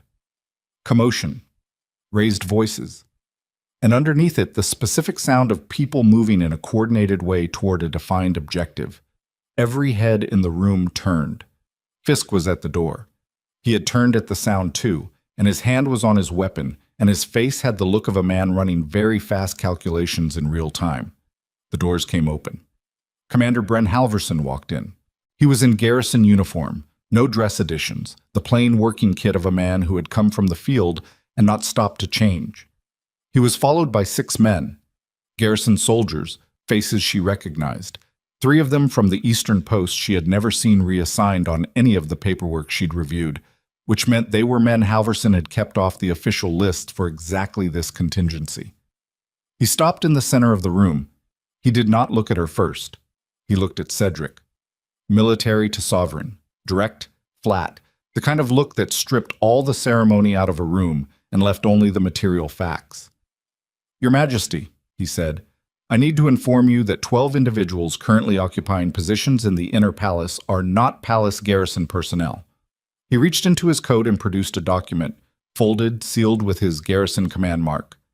"I also need to inform you that one of the unfamiliar individuals detained at the Eastern Corridor post was carrying correspondence that Your Majesty will want to read immediately." He held it out. "The correspondence is addressed to a party outside this kingdom. It is signed." The room did not move. Cedric looked at the document in Halverson's hand. He looked at Vivian, and Serafina watched Vivian Darcy, 24 years old, in garnet red, standing in the Queen's position, do something she had not done once in the 6 months Serafina had been watching her from a distance and the 2 days she had been watching from closer. She flinched. It was small, almost nothing. The involuntary, uncontrolled response of a person whose structure has just cracked and who does not yet know what to do about it. Almost nothing. But Serafina had spent 32 years reading rooms. She looked at Cedric. He was staring at Vivian with the particular expression of a man whose pride has just met something it cannot immediately process. Not anger yet, not grief, not the full comprehension of damage, but the first cold breath of a thing that was going to be all of those and could not be undone. He reached out. He took the document from Halverson's hand. He broke the seal. He read it. The room waited. What happened next moved through Cedric's face in sequence, and it was not a small sequence. It was the visible internal collapse of 6 months of certainty, of the particular certainty that had felt most like truth because it had required the least from him. She watched it and felt nothing she would have expected to feel. Not satisfaction, not vindication, just the dry recognition of a thing arriving at the moment it was always going to arrive, stripped of all the ceremony that had delayed it. He put the document down on the table. He put the execution order face down on top of it. He looked at Serafina. His jaw was working again. His face had the raw, exposed quality of a man who has been stripped of every defense simultaneously and has not yet had time to build new ones. "How long?" he said. His voice was rough, not loud. "How long have you known?" She looked at him. "I've been piecing it together since I heard the horses arrive," she said. "The treasury irregularities I flagged to you 3 months ago." He flinched, not as small as Vivian's flinch, larger, more honest. "I sent you a memo," she said. "Not cruel, just accurate. About House Varent, about the Eastern Confederacy's route manipulation. I sent you a memo, and I marked it for your attention, and you—" "I know what I did," he said. The room had the quality of a held breath. She thought about the execution order face down on the table. She thought about 3 days. She thought about Marin, who she still hadn't seen, and about the documents she still didn't have in hand, and about the 12 individuals currently in this palace who were not palace garrison. She thought about Halverson's 6 men at the door, and the 12 in the corridors, and what those numbers meant against each other. She thought about Aldrin in the cell below, who had either betrayed her or had had his name used to betray her, and about the fact that she still didn't know which. There was a version of this moment, she could see it clearly, in which she accepted what Halverson had just brought into the room and allowed it to be enough, in which Cedric read the letter and understood, and the order stayed face down, and the 12 men in the corridors were handled by the garrison, and the immediate crisis resolved. She could see that version. She could also see, with the same clarity, that resolving the immediate crisis left everything beneath it intact. The framework, the access that had been built, the channels that had been used, the people inside this palace who had looked like furniture. The letter Halverson had produced was one letter, from one intercepted courier. There were more. There had to be more. A 22-month operation of this scale did not run on a single correspondence channel. And if the people who built this understood, which they would within hours once the detained courier didn't report in, that the structure had been partially exposed, what happened next would not be a managed retreat. It would be what you do when you have soldiers inside a building and the exit starts closing. Serafina looked at Halverson. "Commander," she said, "the 12 individuals in the corridors. Where are they positioned?"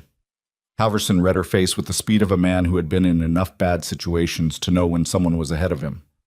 3 at the main stairs, he said. 2 at the king's corridor. 4 at the outer gates. 3 unaccounted for. 3 unaccounted for.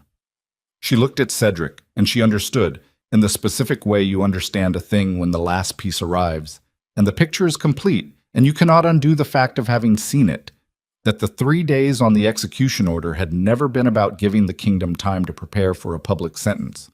3 days was how long it took to move a full mercenary company from the Thornfield staging point to the capital. The 12 men tonight were not the force. They were the preparation for the force. "Your Majesty," she said. Her voice was steady. Everything she had, every year of management and calculation and carrying this institution on her back while someone else wore its crown, landed in those 2 words, not as plea and not as accusation, but as the only form of communication left that the moment could hold. "You need to make a decision right now, not in an hour, now." Cedric looked at her. He looked like a man standing on ice that has been cracking for 6 months, and has only now, in this specific second, heard the sound. "What decision?" he said. She looked at the document he held, the letter. She looked at the execution order face down beneath it. She looked at Vivian, who had gone absolutely still in the way of a person who has run out of moves and is waiting to see which way the board falls. "You can pick up that seal," she said, "and finish what you started. Or you can give it to me and we deal with what's actually happening to this kingdom." The room held. Nobody breathed. Cedric looked at the seal on the table, at the document in his hand, at the woman he had locked in a dungeon for refusing to perform gratitude, and at the woman he had placed beside him who had used that dungeon door as a cover for something that would have burned everything he had built to the ground. He picked up the seal. Serafina's hands were still. He looked at her for one long, stripped bare moment, and then he held the seal out to her across the table. She took it. It was cold, heavy. The king's seal, with its wheat and sword crest, fit exactly in her palm. She had handled it before, hundreds of times, in the course of ordinary administration.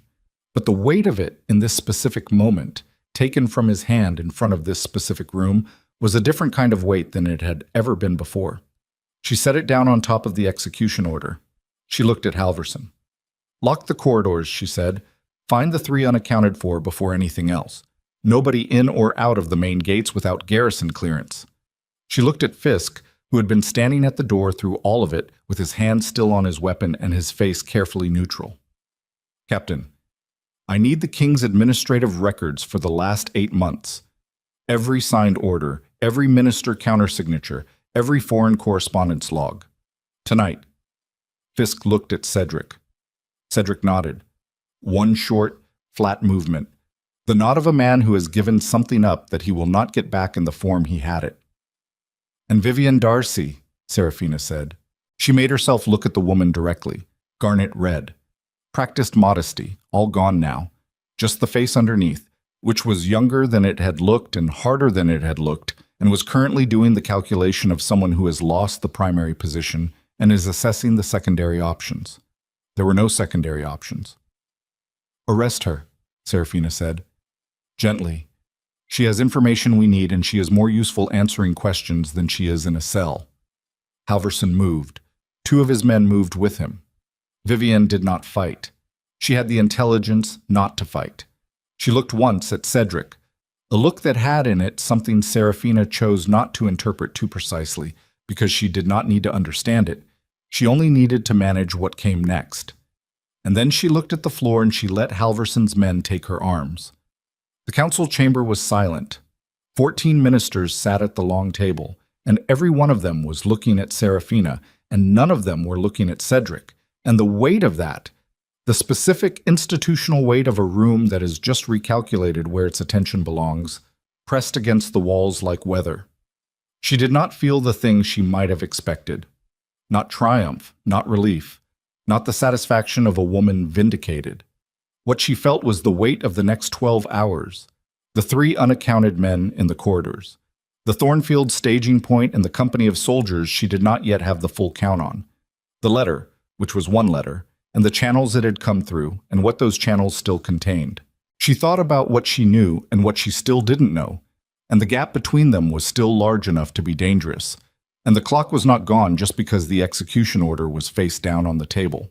She looked at the council. "We have work to do," she said. "All of us. Tonight." And from somewhere below, from the lower fortress, through 3 levels of stone, in the cold of a wet dungeon that smelled of river and old decisions, she heard, or thought she heard, the sound of a door being opened. Aldrin. Still down there. She thought about his face through the cell bars when the guards brought him in, the face of a man who had run out of road, and she thought about testimony given under duress, and testimony given by choice, and how you told the difference from the outside, and how much it mattered, and how little time she had left to find out which one it had been. The room was moving now. Guards, ministers, Halverson's men repositioning, and in the center of it she stood with the king's seal in her hand and the execution order face down on the table, and 3 unaccounted mercenaries somewhere in the walls of this palace, and a staging point full of soldiers 2 days' ride from the capital. 3 days. The order said 3 days. She thought, I have worked with less. She thought, it will have to be enough.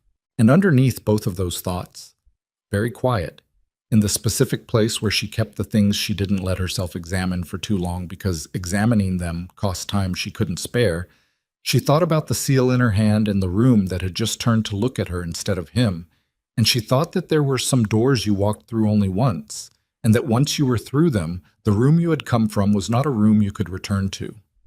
She set the seal on the table. She looked at Cedric. He was watching her with the stripped, careful face of a man who has just understood, fully and without possibility of revision, what he had standing beside him for 6 years and what he had done with it. She did not say anything to him. Not yet. There would be time for that. Or there wouldn't. But either way, it was not the next thing. The next thing was the palace corridors and the 3 missing men and the staging point and the letter and the full account of what had been built and by whom and how deep it went.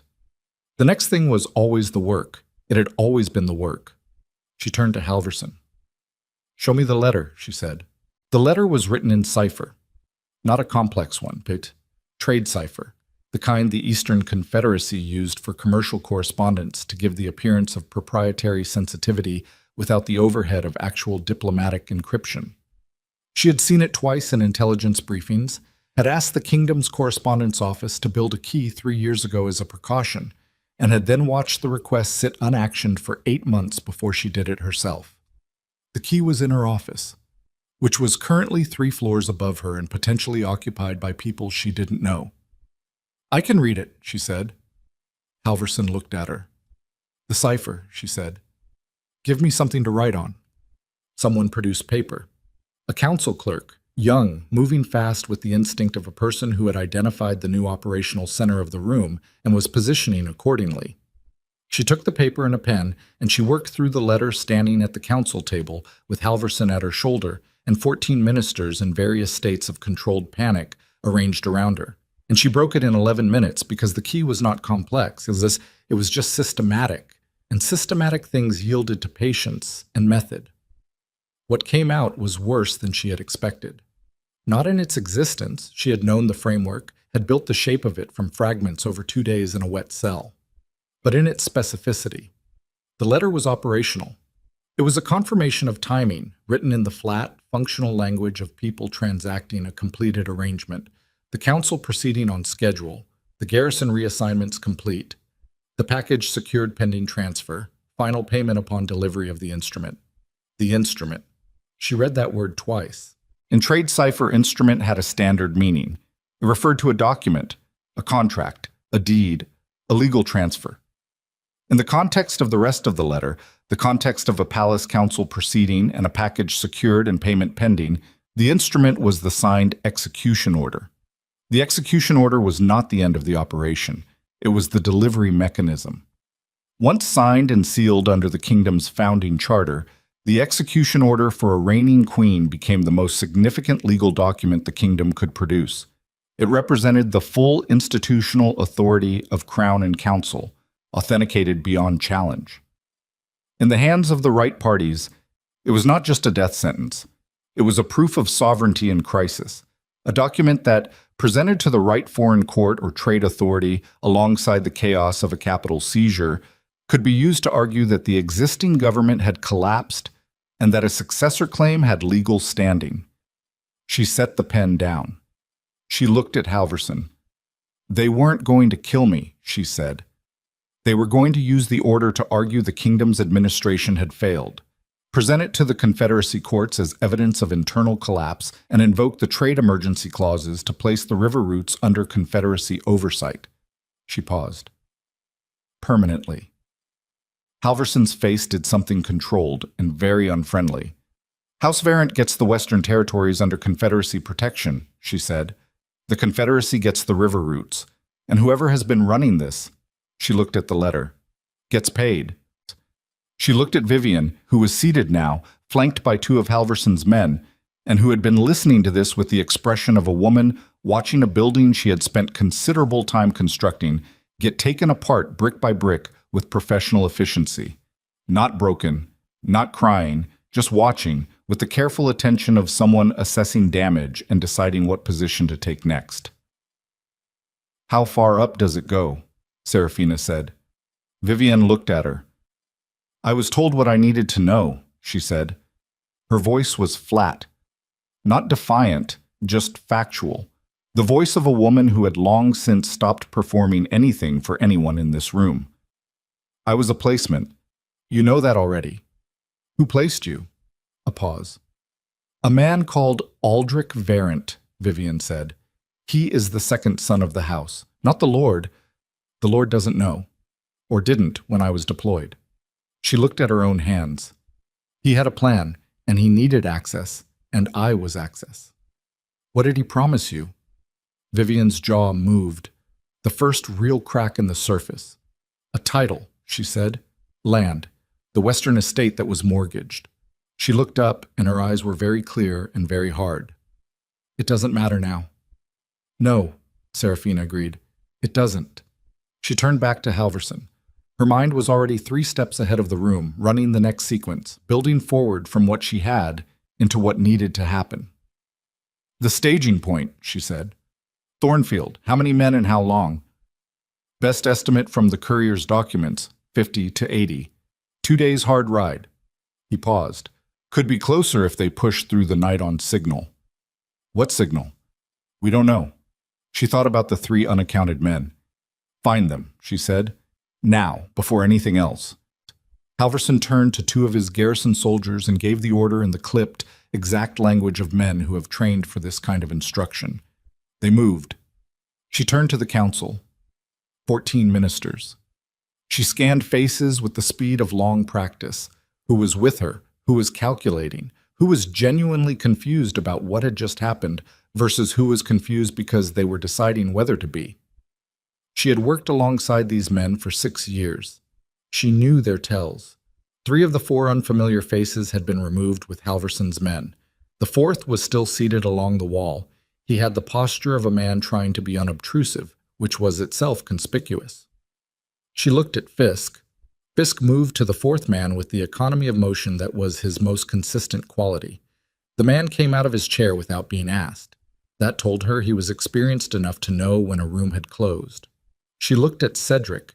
He had not moved from his position at the head of the table. He was still standing, had not sat, which she read as a man who did not trust himself to perform seated authority right now. He was watching her run his council chamber, and his face had the specific quality of a man who has handed something over and is still adjusting to the loss of the weight. She needed him functional, not recovered.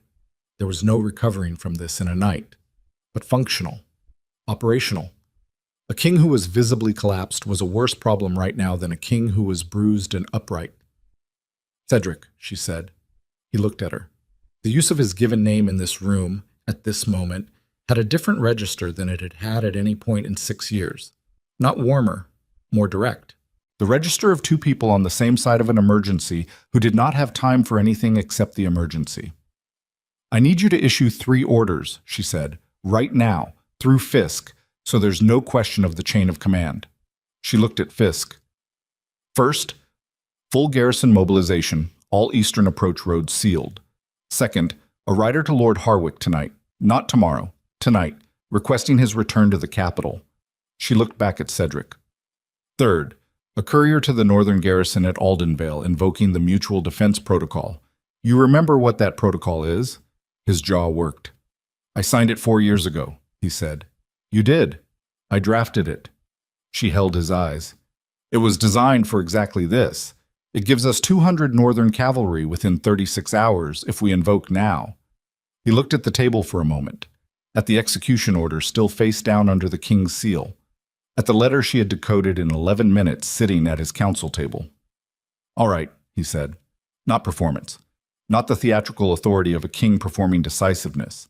Just a word, flat and real, from a man who had lost the luxury of his pride in the last hour and was discovering what remained underneath it. It was, she thought, the most honest thing he had said to her in 3 years. She turned back to the work. The next 4 hours were the most concentrated, sustained operational effort she had managed since the border crisis of her 3rd year, but that had been managed from a desk with staff and correspondence channels, and the full apparatus of the Queen's administrative office.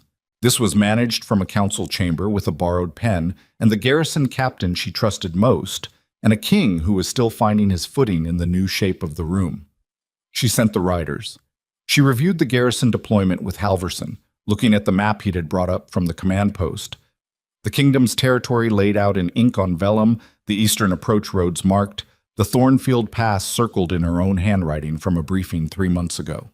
She looked at the distance and the time and the rate at which 50 to 80 soldiers could move through mountain terrain in early winter, and she calculated. They had a window. It was not comfortable, and it was not certain, but it existed. Fisk came back from the search at the 2nd hour. 2 found, he said. He had the look of a man who had found them in a way he was being concise about. The 3rd, he stopped. She waited. The 3rd was in the correspondence sorting hall, he said. Corvin? She asked the question with her eyes. The clerk is alive, Fisk said immediately. Shaken. He was locked in a supply closet. He's been retrieved. She absorbed that. The specific texture of relief that came not from sentiment, but from the recognition that an asset was intact, combined with the colder understanding of what the 3rd man had been doing in the correspondence hall, what he had been looking for, or destroying, or intercepting. What did he take? She said. We don't know yet. Corvin says the man went through the incoming dispatch bin. Tonight's arrival's not yet processed. Tonight's arrival, she looked at Halverson. Whatever came in tonight through official channels, someone didn't want us to see it, she said, which means someone knew to look for it, which means there's a channel we haven't identified yet. Inside the palace, Halverson said. Inside the palace. The window they had was real, but it had a hole in it she couldn't see clearly. She pushed that to the side and kept moving. At the 3rd hour, Marin arrived. She appeared at the council chamber door with 2 garrison soldiers who had found her. Where she had been for the last 6 hours, it turned out, was in the sub-level archive room, the one that required a specific key that only 3 people in the palace held, working by lantern light through the document boxes that predated Serafina's tenure. She was carrying a cloth satchel that she held against her body with the careful grip of a woman transporting something fragile. She set it on the council table. Darcy household registration documents, complete set, she said. Her voice was steady, though she had the eyes of someone running on her last reserves. Foreign correspondence logs for the last 14 months, Minister of Interior's office, and the original charter of House Varent's Western Land Claim, the one they filed 18 years ago and lost. She looked at Serafina. And the amended version they filed 6 months ago, which no one countersigned, and which, as far as I can tell, no one in the current administration knew existed. Serafina pulled the amended charter from the satchel. She read it in 2 minutes, felt the specific cold clarity of understanding a plan's full architecture when the last document arrives. The amended claim had been drafted to be activated in the wake of a sovereignty challenge. It was written to slide into the legal vacuum that would have been created by the execution order, the Confederacy's emergency trade clauses, and the chaos of a capital seizure happening simultaneously. It was thorough. It was patient. It had been built over 18 years with the long-game precision of a house that had lost through courts and was determined not to lose again. She looked at Vivian. "Aldrich Verent," she said. "Where is he now?" Vivian looked at the table. "He arrived with the riders tonight," she said. The room went very still. Serafina looked at Halverson. Halverson looked back at her with the expression of a man recalculating rapidly. "The 12 we identified," he said. "We have 9 secured. 3 were the unaccounted. 2 secured," she said. "1 in the correspondence hall. 9 and 2, he said. 11. 12 were in the palace, she said. 1 is Aldrich Verent.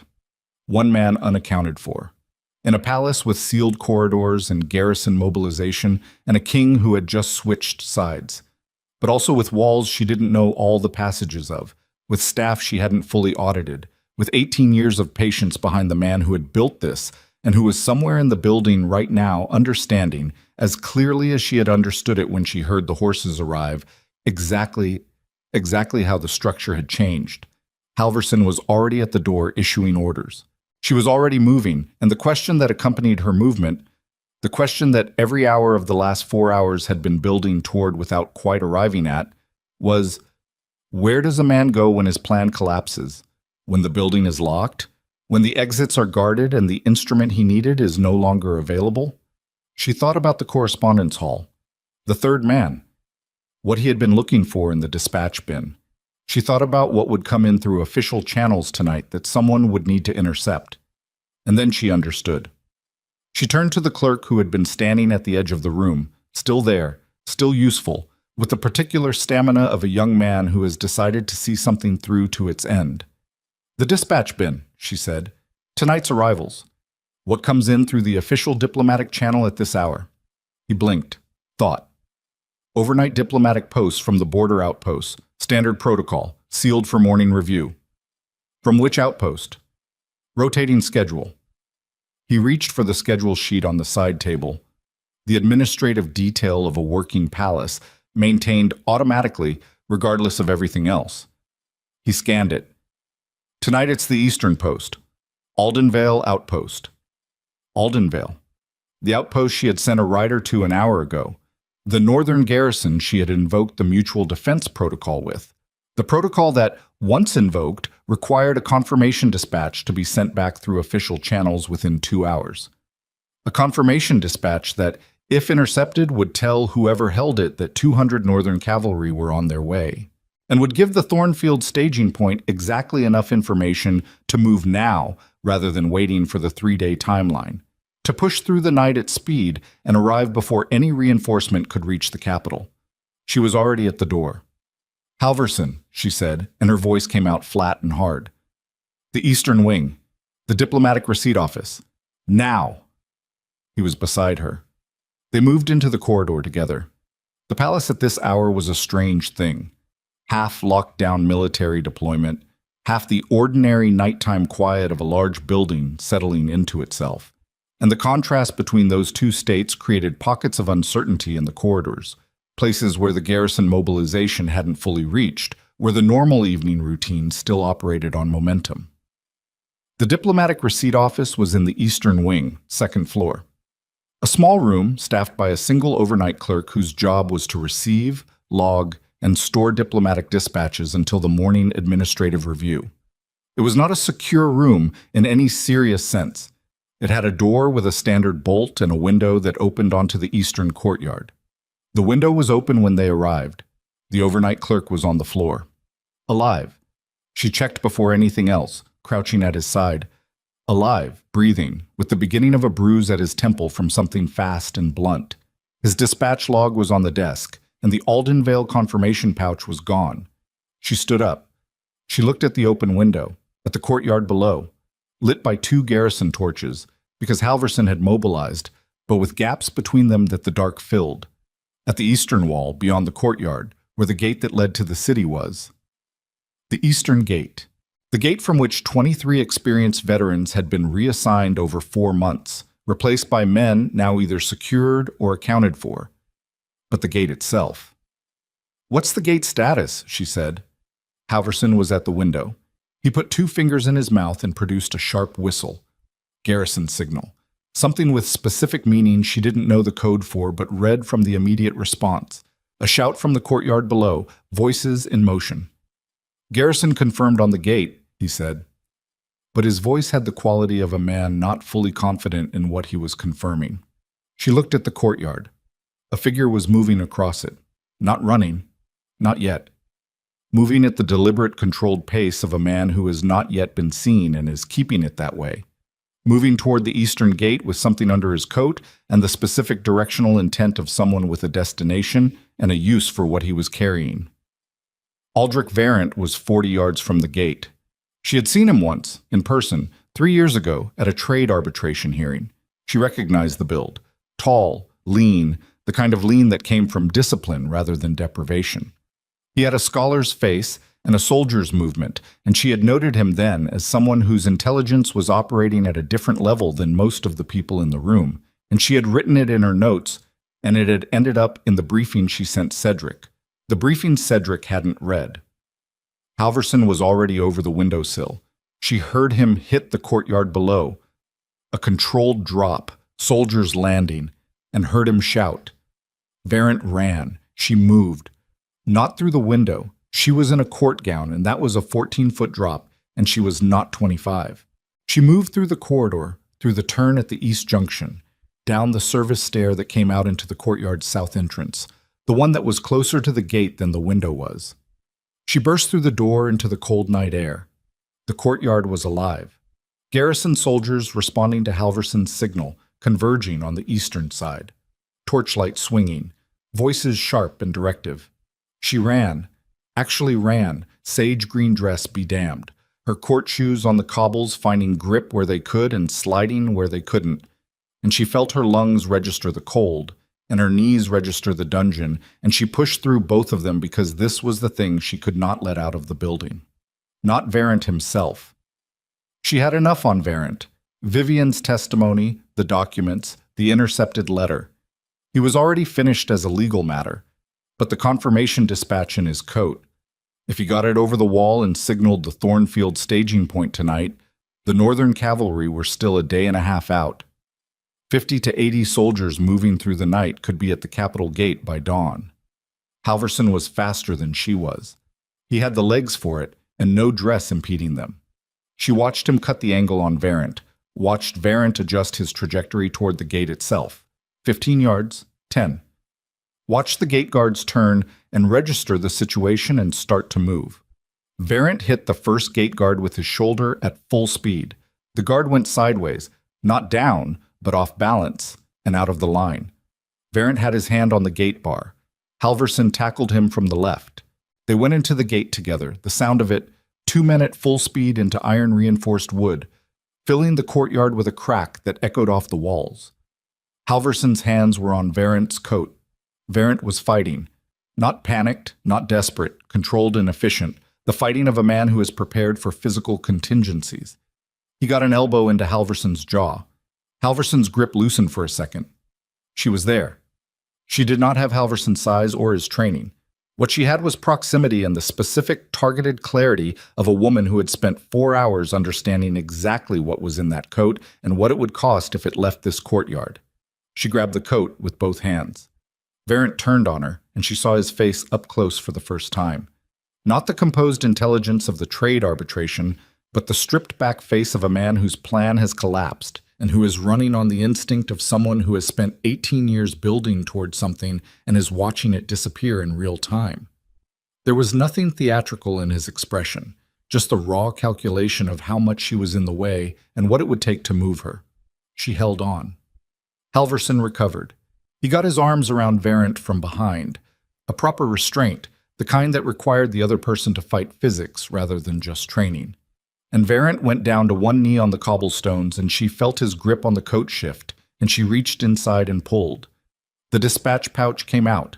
She stepped back. Her lungs were burning and her hands were shaking. Not from fear, she registered distantly, just from the specific physiological aftermath of adrenaline meeting a body that had been running on minimal food and no sleep for 2 days.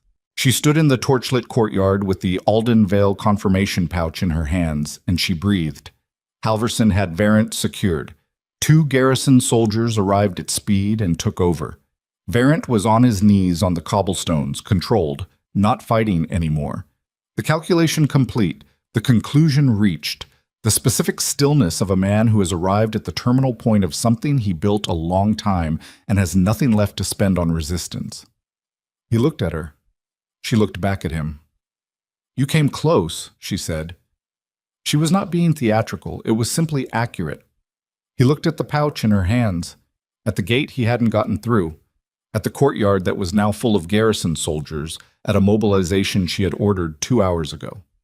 "You were in a dungeon 2 days ago," he said. His voice was even, the voice of a man capable of appreciating the specific shape of a thing, even when it was the thing that had destroyed him. "I was," she said. He was quiet.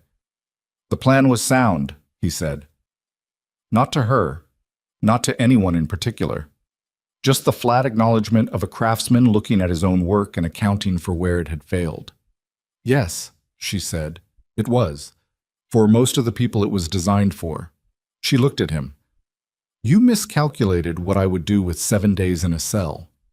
He said nothing. "Most people," she said, "would have spent those days waiting to be rescued, or trying to escape, or falling apart." She felt the cold of the courtyard on her bare shoulders, the cobblestones through the thin soles of her court shoes, the specific exhaustion of a body that had been asked to do more than it had been given resources for. "I have been building things in bad conditions since I was 19. You needed me to be someone different." She turned to the garrison soldiers. "Take him to the council chamber," she said. "Not the lower fortress. I want him where I can ask him questions." She looked at Halverson, who was standing with the controlled, flat expression of a man who had just hit a gate at full speed and was not going to mention it. "Are you all right?" "Fine," he said. "You're bleeding." "It's minimal." She handed him the dispatch pouch and turned back toward the palace. The eastern courtyard behind her was full of torchlight and garrison voices and the specific organized chaos of a mobilization finding its shape, and she walked through it with sage-green silk dragging on the cobblestones and her hair half down from the run and the specific sensation in her chest that was not triumph. She would not call it triumph. She had no room for it and no use for it, but was the thing that came after you have done everything you could do with what you had, and the thing has held. For now. For this hour. There was still the Thornfield staging point, still 50 to 80 soldiers who would be expecting a signal that wasn't coming, and who would, by morning, understand that the signal wasn't coming, and who would then do one of 2 things: disperse, which was best, or advance on their own initiative, which was the scenario she was still building against. The Northern cavalry were 36 hours out. She had ordered the eastern approaches sealed. She had the dispatch pouch. She had Varent. She did not yet know if it would be enough. She walked back into the palace and up the stairs and into the corridor that led to the council chamber. And as she turned the corner, she nearly walked into Corvin, young Corvin from the correspondence hall, who someone had apparently put a blanket around and who was standing in the corridor outside the council chamber with the expression of a man who has been locked in a supply closet and has decided that the appropriate response to that is to immediately go back to work. He had a sheaf of papers in his hand. "Your Majesty," he said. Before the man came for the dispatch bin, I'd already processed part of tonight's arrivals. He held out the papers. "There's a letter from Lord Harwick." She stopped. "He sent it this afternoon," Corvin said. "Before the rider, you sent him tonight." He paused. "He was already coming back." She took the letter. She read it standing in the corridor. Harwick had not gone home after being stripped. He had ridden to the outer city and convened, within 2 hours of leaving the palace, an informal assembly of 6 senior lords who maintained residences within a half-day's ride. He had told them what had happened. He had told them what he believed it meant. And he had written to her, not to Cedric, to her, asking for a formal request for council convening under the kingdom's charter, which required 12 lords' signatures and which, once filed, the king could not legally dismiss. He had 9 signatures already. He needed 3 more. She looked up from the letter. She looked at Corvin. "How fast can a rider reach Harwick tonight?" she said. "An hour each way," he said. "Maybe less." She folded the letter. She thought about the council chamber behind that door, with Cedric and the ministers and Vivian and Verent, and the Thornfield staging point, and the Northern cavalry, and the sealed roads, and the dispatch pouch, and 6 years of this palace on her back, and 2 days in a cell, and the king's seal cold in her palm. She thought about what Harwick's letter meant if she moved on it tonight. Not just an emergency session, not just an investigation. A formal council convening under the charter was the one mechanism in the kingdom's founding documents that operated independently of royal authority. It had been invoked twice in the kingdom's history, both times to address constitutional crises. It could not be dismissed. It could not be sealed. It did not require the king's signature on anything. It required only 12 lords. Harwick had 9. She looked at Corvin. "Get me a rider," she said. "The fastest one in the garrison stable. And a pen." He moved. She stood in the corridor and she thought about what she was about to do. Not the writing order, not the logistics, but the thing beneath it, the weight of it. She had spent 6 years working inside the structure she had been handed, working around its failures, carrying what it could not carry, managing what it refused to manage. That had been the calculation she had always made, that the structure was worth preserving even when the person at its head was not, that the institution was larger than the man, and that her job was to protect the institution. She still believed that. What she was revising was the definition of protection. Protection was not the same as deference. Protection was not absorbing damage indefinitely and trusting that the structure would eventually self-correct. Protection was sometimes removing the point of failure before it brought the whole thing down. She had 9 signatures. She needed 3. The pen arrived. She pressed it against the wall. No desk, no table, just the stone wall of the palace corridor. And she wrote. She wrote quickly, with the directness of someone who does not have time for ceremony, and what she wrote was not a request. It was a specific formal invocation of the council charter, with her name and her position and the grounds, treasury fraud, foreign infiltration, sedition, and the endangerment of the kingdom's sovereign integrity, stated in the plain legal language of the founding documents. The grounds that she had, the evidence that she now held. She sealed it with the only seal she had on her person, which was not the Queen's seal, and was not the King's seal, but was the administrative seal of the Royal Chancellor's office, a position that did not currently exist, that had not existed for 60 years, but that was still technically inscribed in the Charter as a constitutional role with legal standing. She looked at what she had written. She thought, "This is a door." She thought, "Once I send this, the room on the other side of it is not a room I have been in before." She handed it to Corvin. "To Harwick," she said. "Now." He was gone. She stood in the corridor alone for one moment, just one, the specific length of a breath held and released, and then she turned and pushed open the council chamber door and walked back in. The room looked at her. Cedric looked at her. She looked at the execution order still face down on the table, and at the king's seal beside it, and at the 14 ministers, and at Vivian in her chair, and at Verent, who had been brought in and was seated against the far wall with 2 garrison soldiers. She thought about the 9 signatures and the 3 she needed, and the rider now in the stable yard saddling up for Harwick. She thought about 36 hours and the northern road and 50 soldiers who were waiting for a signal she now held in a pouch. She thought about the charter, about the position she had just invoked that had not existed for 60 years. She looked at Cedric. His face had the quality it had had in the courtyard. Stripped, functional, bruised in the way of a man who has given something up. He looked at her with the particular attention of someone who understands they are watching a decision being made that concerns them entirely, but that is no longer theirs to make. She said, "There is going to be a formal council convening under the charter." He was quiet. "I have grounds," she said. "I have evidence, and I have—" She paused. "I have 9 signatures." He looked at her for a long time. "You need 12, he said. "Yes." He looked at the table, at the execution order, at everything that had accumulated on the surface in front of him over the course of this night, and then he reached into the inner pocket of his formal coat and produced the small personal seal he carried there.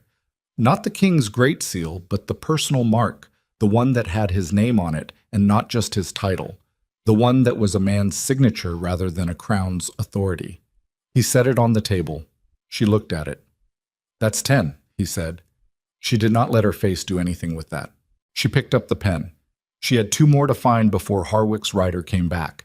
She had the evidence on the table, Varent in the chair, the dispatch pouch secured, and the Eastern Road sealed and the Northern Cavalry en route, and a letter already riding into the night. She had 2 more signatures in 36 hours, and everything she had built in the dark of a wet cell for 2 days, held together with a borrowed scarf and a kitchen girl's courage, and the specific, unbroken instinct of a woman who had been told repeatedly and in various forms that she was done. She was not done. She looked at Minister Aldrin's empty seat. She looked at the 14 men at the table. She looked at the pen in her hand. And from somewhere below the palace, from the direction of the lower fortress, through 3 levels of stone, she heard the sound of the guard station door opening. And she thought, Aldrin. The question she had not answered. The question she had been running alongside for 2 days without resolution. Testimony given under duress, or testimony given by choice? The sound of footsteps on the lower stairs. The council chamber door opened, and Seraphina Ashcroft, standing at the head of the king's table with a pen in her hand, and 2 signatures still needed and everything balancing on the edge of a night that was not yet done, looked up. It was Aldrin. He walked through the council chamber door under his own power, which told her the first thing she needed to know. No guards at his elbows, no restraint, no the managed movement of a man being delivered somewhere. He walked in the way a man walks when he has made a decision and has come to account for it. He looked terrible. 2 days in the lower fortress had taken the minister's careful presentation, the pressed dark coat, the precise grooming of a man who understood that appearance was a form of institutional authority, and reduced it to something raw. His coat was wrinkled and damp at the shoulders. His face had the gray, heavy quality of a man who had not slept, and who had spent the sleepless hours doing something harder than sleep. He stopped when he saw the room, saw Varent against the wall, saw Vivian in her chair, saw Cedric standing at the head of the table. Then he looked at Seraphina. She looked back at him. She had been carrying the question for 2 days. Testimony given under duress, or testimony given by choice. She had not allowed herself to resolve it because she did not have the evidence, and resolving it without evidence was the kind of thinking that got people killed when they were wrong. She read his face now. Not a full answer. Faces weren't confessions. But enough. The specific expression of a man who has done something he cannot undo and has arrived, finally, at the place where he has to stand next to it. "Sit down, Aldrin," she said. He sat. At the table. Not against the wall. That was its own kind of statement, and she let it stand. She looked at the room. "We are going to go through this in order," she said. "From the beginning. Everything that was done, by whom, through which channels, and on whose authority. Varent first, then the ministers who countersigned orders they should not have countersigned." She looked at Aldrin. "And then the question of what testimony was given to this council tonight, and how." She pulled out a chair. She sat down. Not at the Queen's position, at the center of the table where the work was, where the documents were spread and the decoded letters sat and the charter lay open to the mutual defense protocol. She folded her hands. "Aldrich Varent," she said, "you have 2 choices. You give me a full account, voluntarily, tonight, and that cooperation is recorded and considered by the formal council when it convenes. Or I build the account from the documents I already have, and your cooperation is not recorded anywhere." She paused. "The evidence is sufficient either way. What cooperation buys you is the difference between a charge of sedition and a charge of high treason." Varent looked at her from across the room. He was not a small man in any sense. Even seated against the wall with garrison soldiers at his sides, he had the quality of someone accustomed to being the most prepared person in any given situation. He had spent 18 years building toward something with the patience and precision of a craftsman. He was looking at her now with the expression of that craftsman examining where the structure had failed, not with anger, because anger was for people who had not planned, and he had planned, but with the exact unhurried attention of a man taking the measure of what had beaten him. "You were in a dungeon," he said, for the second time tonight, still not rhetorical, still a genuine accounting. "Yes," she said, "and in 2 days you—" He stopped, made a small movement with his hands that was not quite a gesture, more the physical residue of a thought completing. "The garrison records. You had a protocol set up. 4 years ago." He was quiet for a moment. "House Varent has been fighting for those land rights for 18 years, he said. Not as justification, as context. The difference mattered, and she read it as such. My father lost through courts he believed were corrupted. The evidence he had was real. The outcome was predetermined." "I know," she said. He looked at her. "You know." "I reviewed the original arbitration records in my second year," she said. "The procedural irregularities were visible. I flagged them internally."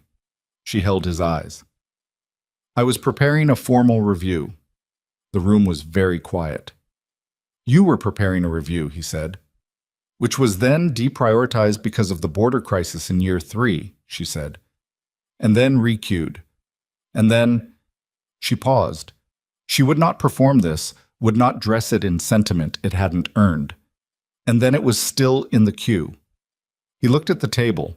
He looked like a man who has just been handed a specific and particular form of devastation. Not the devastation of defeat, but the devastation of learning that what he had spent 18 years doing might have been unnecessary. That the system he had determined was too corrupted to engage might have, in a different circumstance, engaged correctly. There was nothing she could say about that. It was true, and it was terrible, and the time for it having mattered differently had passed.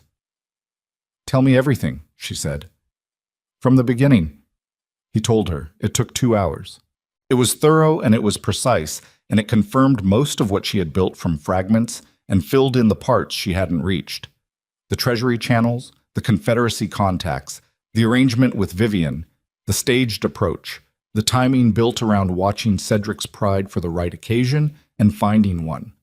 22 months of patient, structural work designed by a man who was genuinely intelligent and genuinely wronged, and who had let those two things combine into something that had required, at its final stage, foreign soldiers and a forged testimony and the death of a queen. When he was done, the room was very still. She wrote for a while after he finished.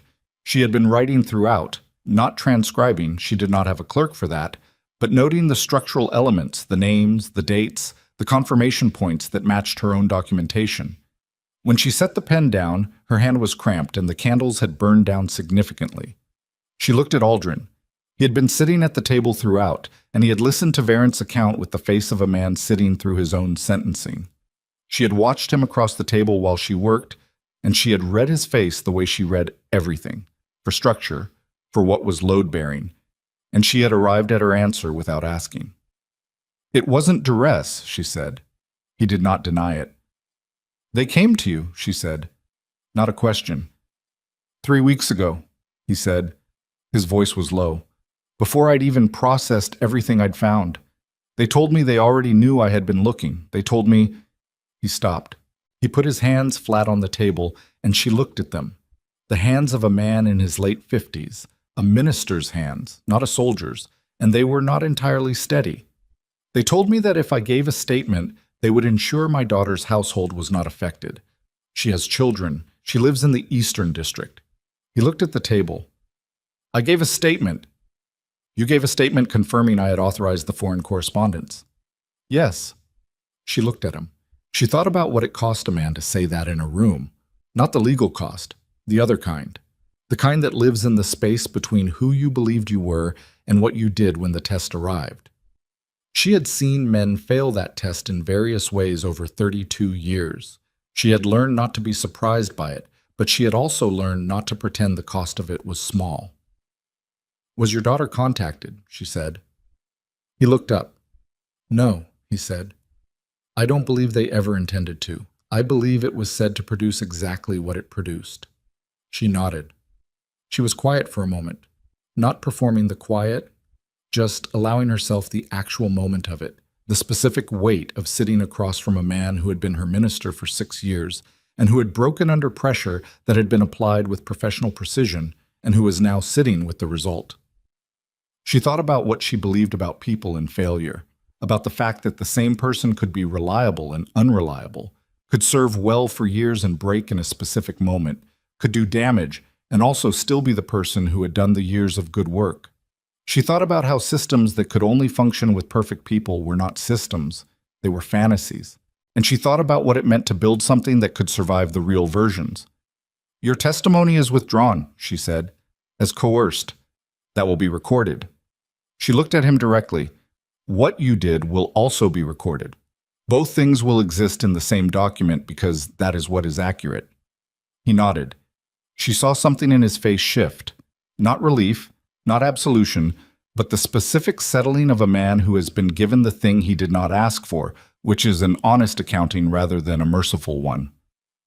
"I'll require your full cooperation with the council review," she said.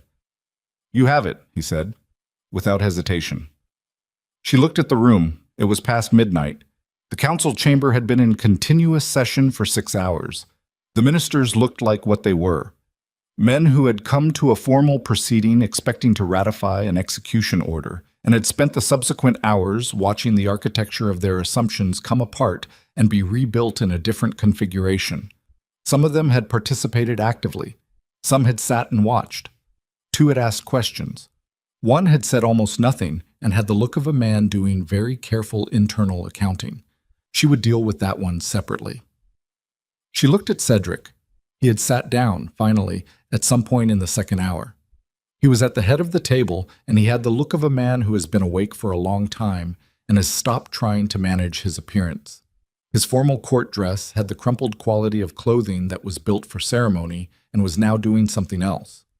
He had been listening to Varent's account with his hands clasped on the table in front of him, and he had not interrupted and he had not looked away. She gave him that, the not looking away. It was, she thought, possibly the most honest thing she had seen him do in 3 years. "The Thornfield staging point," she said to Halverson, who had come back inside after securing Varent and who was standing at the door with his jaw showing the beginning of a bruise from the gate. "We need a rider out before dawn, a formal disbandment order, issued under the Crown's authority, with garrison escort to confirm. If they see a legitimate Crown order and a garrison presence, they'll stand down. They're mercenaries, not ideologues, and their contract is functionally void." Halverson nodded. "The Northern Cavalry can turn back once the disbandment is confirmed," she said. "No need to bring them all the way in." She paused. "Thank Aldenvale for the speed of their response. That gets recorded too." Halverson left to arrange it. She looked at the documents on the table, at the decoded letter, at the amended Varent charter, at the Darcy household papers and the correspondence logs and everything Marin had produced from the sub-level archive room. She thought about what had to be done with all of it. The formal council proceedings, the legal charges, the Confederacy diplomatic response, the House Varent land claim that was going to require an actual review now and not just a recued intention. She thought about the amount of work standing between tonight and a functioning resolution and felt the specific weight of it settle across her shoulders like something familiar. She thought, "This is what I do. This has always been what I do." The difference was that now it would have her name on it. She looked at Cedric. "I need to speak with you," she said. "Alone." The ministers filed out. The garrison soldiers remained at the door with the prisoners. Fisk, reading the room with his professional accuracy, positioned himself outside in the corridor where he could hear the door without being in the room. Cedric looked at her across the empty table. She looked at him. She was very tired. Not the theatrical exhaustion of someone who wanted the tiredness acknowledged, but the real kind. Bone deep, the kind that came from 2 days without sleep and a dungeon floor and the sustained operational intensity of the last 6 hours. She let herself feel it fully for the first time because she was in a room with only one other person and she could afford that small honesty. "Say what you need to say," Cedric said. She looked at him for a moment, at the man she had sat beside for 6 years, at the man who had, In his pride and his blindness, and his genuine incapacity for recognizing what he had standing next to him nearly burned everything they'd built to the ground. She thought about what she wanted to say. She had, in the long hours of the lower fortress, composed several versions of this conversation in her head. In some of them she was measured. In some she was precise. In one, the one she'd composed around the 3rd hour of the first night, when the cold was worst and the anger was cleanest, she was neither. She chose something between all of them. "You asked me once," she said, "in the 2nd year. Do you remember? You asked me why I never asked for anything." He looked at her. Something moved in his face. "We were reviewing the Eastern trade terms," she said. "You'd just signed off on an amendment I'd drafted, and you looked at me and you said, I remember exactly. You said, you could have asked for something in return for this. Everyone asks for something. Why don't you?" She paused. "I told you I didn't need anything, that I was doing my job." "I remember," he said. His voice was rough. "I lied," she said. Not cruelly, just accurately. "I needed to be seen. I needed what I built to be seen as built, not as something that existed because you allowed it, as something I made, with specific skills and specific decisions that could be named and accounted for." She looked at the table. "I needed that for 6 years, and I never asked for it because I understood correctly that asking for it from you would not produce it. Respect isn't a thing you can hand someone on request." He was quiet. "I know," he said. "I'm not telling you this for an apology," she said. "I'm telling you because you're going to govern this kingdom after tonight, and I need you to understand something structural about what went wrong. It wasn't Vivian. It wasn't Varant. Those were vectors. The actual vulnerability was the gap between what this administration was and what it was understood to be." She looked at him. "That gap is where they found the room to operate. You can close it, but only if you understand what created it." He looked at the table for a long time.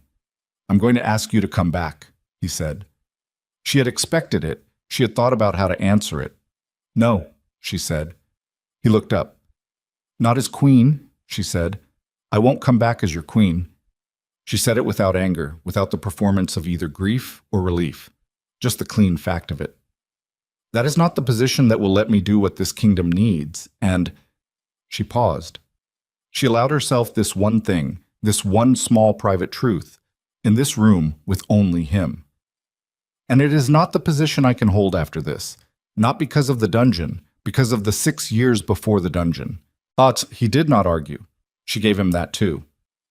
"The charter has a provision," she said, "for a royal chancellor, an independent administrative authority, separate from the crown, accountable to the formal council. It hasn't been used in 60 years. She held his eyes. "I want it reinstated, with full authority over treasury oversight, foreign relations review, and ministerial accountability." He was quiet for a long time. "You'd be more powerful than me," he said. "I'd have different power than you," she said. "You would retain full executive authority, military command, final treaty ratification, judicial appointment. What I would have is oversight and accountability function, the thing that has been missing." She paused. "The thing that was missing when I was queen too, because I was running it informally without institutional protection, and the moment you chose to remove me, it disappeared overnight." He understood the point. She saw him understand it. The recognition that what she was describing was not just a promotion, but a structural fix to the precise vulnerability that had been exploited. "And if I say no," he said, "then I take Harwick's 12 signatures to the formal council and I make the argument there," she said. "And the council decides." She held his eyes. "I'm asking you first because I would rather you understand this as a necessary correction than experience it as a consequence." He sat with that. The candles were very low. The room had the quality of the late hours, the honest, stripped quality that arrives when ceremony has been exhausted, and what is left is just people in a room with the actual shape of things between them. "My father," Cedric said. He stopped, started again. "When my father was dying, he told me something. He said the hardest part of ruling was knowing what you were protecting it for.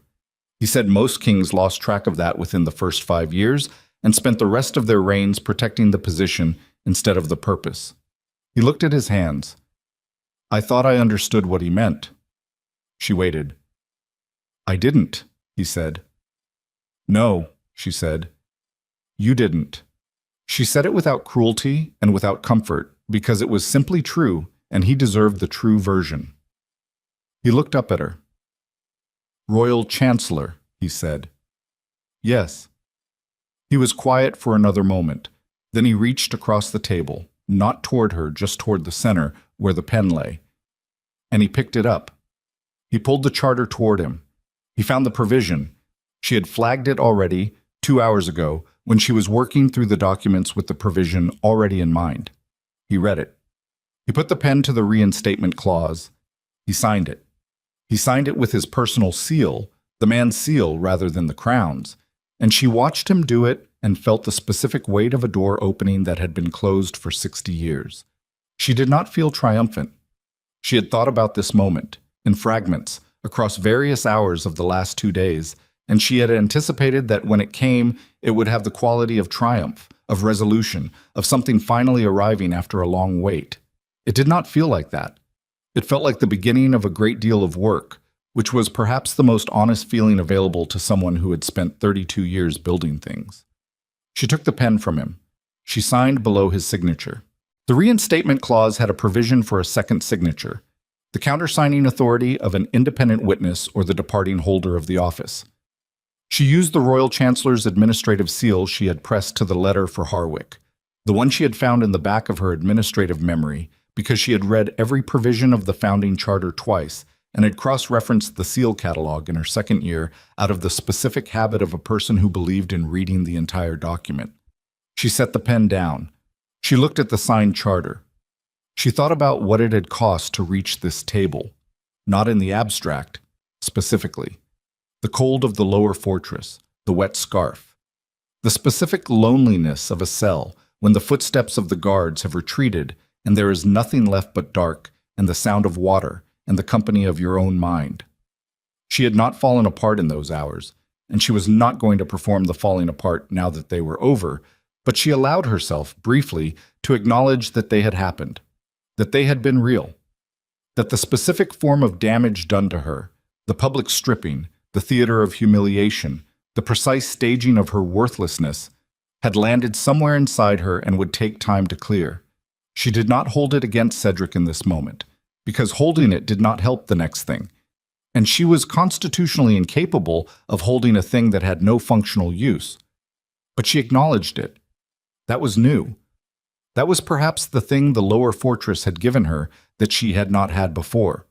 The specific permission, internal and earned and belonging to no one else, to acknowledge damage without immediately converting it into strategy. She stood up. Get some sleep, she said. Both of us. The formal council convenes at noon tomorrow. She picked up the signed charter. I'll inform Harwick that his 3 additional signatures are no longer required. Cedric looked at her. Seraphina, he said. She stopped. He looked at the table, at the signed charter, at everything the room contained. He had the expression of a man who wants to say something large and has discovered that the large things resist the specific forms language provides, that they keep slipping out of the sentences you build for them. I know, she said. She left him there. The corridor outside was quiet. Fisk was at the door and he looked at her as she came out with the contained, assessing attention he brought to everything, and he read whatever he read in her face, and face said nothing about it. The prisoners, he said. Secured until the council convenes at noon, she said. Halverson has the staging point situation. I need you to send a messenger to Lord Harwick telling him the convening is proceeding with royal consent. He'll understand what that means. She looked at him. And Fisk, Your Majesty. The lower fortress guard, the man who let Lena Morrow through the corridor door on the first night. She paused. Make sure he's kept on. Fisk's expression did not change, but something in it settled slightly. Yes, Your Majesty, he said. She walked. Through the east corridor and down the main stair and through the Queen's hall, her hall, the one she had walked 100 times, and she did not stop until she reached her office. The office that had been searched, the desk that had been gone through, the correspondence pulled, the materials taken and recontextualized into a case against her. She stood in the doorway and looked at it. The room had been put back, not carefully, but functionally. The papers were not in the order she kept them. The desk chair was at the wrong angle. Someone had moved the smaller correspondence tray to the wrong side of the desk. She went in. She moved the tray back. She straightened the chair. She sat down. She sat at her desk in her office at 2 a.m. with the signed charter in her hands and the candle burning low, and outside the window, the capital city quiet. The harvest lanterns long since gone out on the river. The music from the lower districts silent. She thought about Lena Morrow in the kitchen, who had taken a wool scarf off her own back and pushed it through the bars of a cell door because her grandmother had cleaned these floors, and she did not want someone to be cold. She thought about Gerard and Marin and Corvin, who had come to a dungeon corridor when they had been told not to, who had carried things in their hands and their coats and their careful memories because they had decided, independently and without coordination, that the correct thing was to show up. She thought about Halverson, who had read a nonsense message about grain routes that didn't exist and had understood immediately and had moved. She thought about all of it. The specific texture of how a thing holds together when it holds together. The individual threads of it. The places where it had almost broken, and the places where it had held because someone had done something small and unremarkable and entirely necessary. Power was not a clean thing. She had never believed it was. Power was accountable in inverse proportion to its security, and the version of power she had held for 6 years, the informal kind, the unacknowledged kind, the kind that disappeared the moment the man who permitted it changed his mind, had been the most vulnerable form of it. She had worked within it anyway because she had believed in the work. She still believed in the work. What she was building now was different, not because she had won something. Winning was the wrong word for what had happened in this building tonight. What she had done was survive, and then correct, and then construct the conditions for correction to persist. That was not a victory. That was maintenance.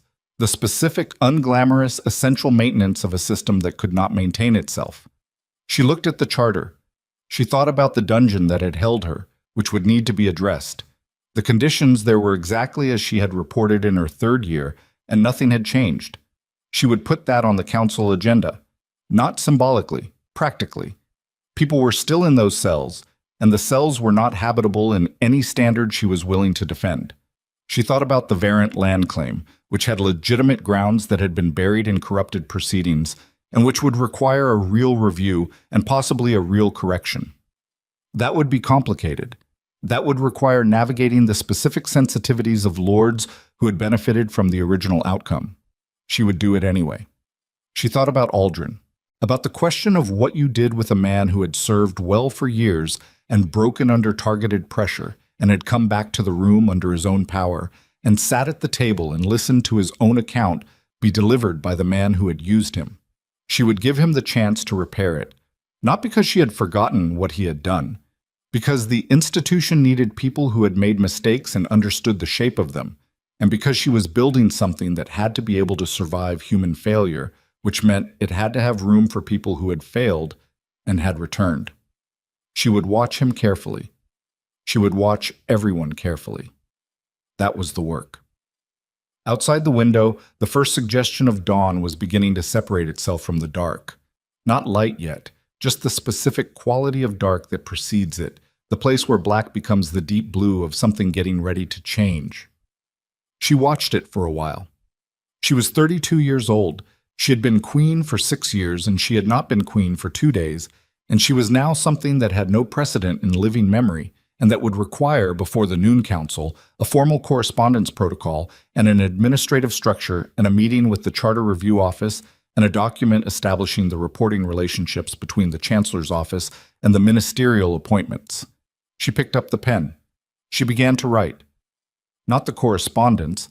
That could wait until she had slept, which she would, for 2 hours. The specific compressed sleep of someone who had learned to extract maximum recovery from minimum time because the alternative was a body that made poor decisions. Before the sleep, she wanted this, the outline of the administrative structure, the bones of it, the thing she had been carrying in her head in the form of a framework for 36 hours, and that needed to be on paper before it drifted. She wrote the way she had always written. quickly, without circling the point, going straight to the load-bearing elements and working outward from there. She wrote about accountability structures and reporting chains and the specific provisions that would need to be encoded to prevent a future holder of this office from being removed by informal royal decision. She wrote about the Treasury oversight protocols and the Foreign Correspondence Review function and the ministerial accountability mechanism that would require formal council approval to override. She wrote about the dungeon. She wrote about it specifically, practically, with the same register she brought to everything else.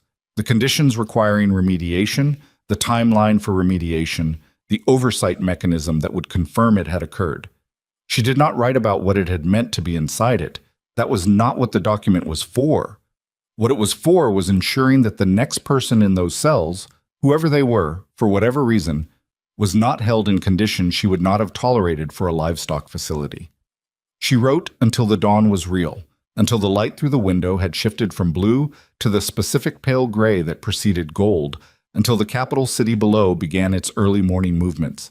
The sound of cartwheels on cobblestones, a dog, the distant call of the river workers starting their shift. She set the pen down. She looked at what she had written. She thought, this is the beginning, not the end. She did not feel the specific finality of endings. What she felt was the much less satisfying and much more accurate sensation of a thing entering its next phase. The phase where the dramatic portion was over and the sustained, unglamorous labor of implementation began.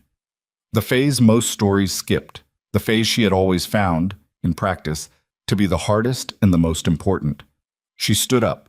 She carried her papers to the window and held them in the morning light to check the margins, to confirm the handwriting was legible, to see the words in a quality of light that was not candle and was not dungeon, but was just the ordinary dawn of an ordinary day at the beginning of something that did not have a name yet. She thought about Lena Morrow's scarf. She had left it on the pallet in the lower fortress. She would have it retrieved. She would have it laundered and returned to Lena with something attached to it. Not money. Lena had not done what she did for money, but something that acknowledged the specific nature of what had been offered. A note, maybe. The kind of note that said, I saw you. What you did was seen. People needed to know when they had been seen. That was perhaps the simplest thing she had learned in 32 years, and the thing most consistently forgotten by everyone in a position to act on it. She set the papers down. She went to the window and looked out at the capital. The city was waking. The river was silver in the early light, the harvest lanterns gone, the water moving with its ordinary indifference to what happened on the banks. The lower districts were the first to show movement, the working quarter, the market quarter, the docks. Then the middle ring. Then up here, the administrative quarter, the palace district, where the day's first servants were crossing the yard and the garrison was changing its overnight watch with the sound of boots on stone and the clipped exchanges of the shift handover. She watched it. She thought about what it had taken to be standing here at this window, watching this city wake up. About the specific chain of decisions and actions and people all the way back through the last 2 days that had made it possible. About the kitchen girl who had been first in the chain, the simplest link, the one with the least power and the clearest instinct. She thought, I will build something that deserves that, not a promise to the city or to the court, or to the charter, or to Cedric, or to the council. A promise to Lena Morrow and Gerart and Marin and Corvin and Halverson and the 23 garrison veterans who had been transferred out of eastern posts and had stayed loyal anyway, and to Aldrin sitting in a room with the full weight of what he had done, and to Harwick, who had ridden to the outer city and convened lords in a public room within 2 hours of being stripped because some people understood what they owed to something larger than themselves and acted on it without being asked. To all of them. She would build something that deserved that. The window light was fully gold now, below, in the lower fortress. She could not see it from here, could not see any of it, just the gray outer wall of the older structure. The dungeon that had held her was cold and wet and exactly as it had been for the last 3 decades. And in the months ahead, she would change that, specifically and practically, with the specific and practical authority she now held. But for now, it was still what it had been. She looked at it, the wall that was all she could see of it, and she thought about sitting in that cell with a borrowed scarf and a pen and a blanket, and the full unfiltered awareness of her own mind. with nothing to recommend her except what she had built in her head across 32 years and what she had distributed through relationships and systems and the invisible, uncredited infrastructure of a kingdom that had worked because she had made it work. She had gone into that cell a queen. She was walking out of it as something for which there was, as yet, no settled word. That seemed right. The things worth becoming rarely arrived with their names already decided. She turned from the window. She picked up her papers. She went to find somewhere to sleep for 2 hours before the work began again. Below her, in the lower fortress, the cell that had held her stood empty, its door ajar, the thin morning light from the slit window falling across the pallet where she had sat and thought and built the shape of what came next. And the wool scarf lay folded on top of the blanket, exactly where she had left it, dark blue and plain and warm with the specific warmth of something given freely, waiting to be returned.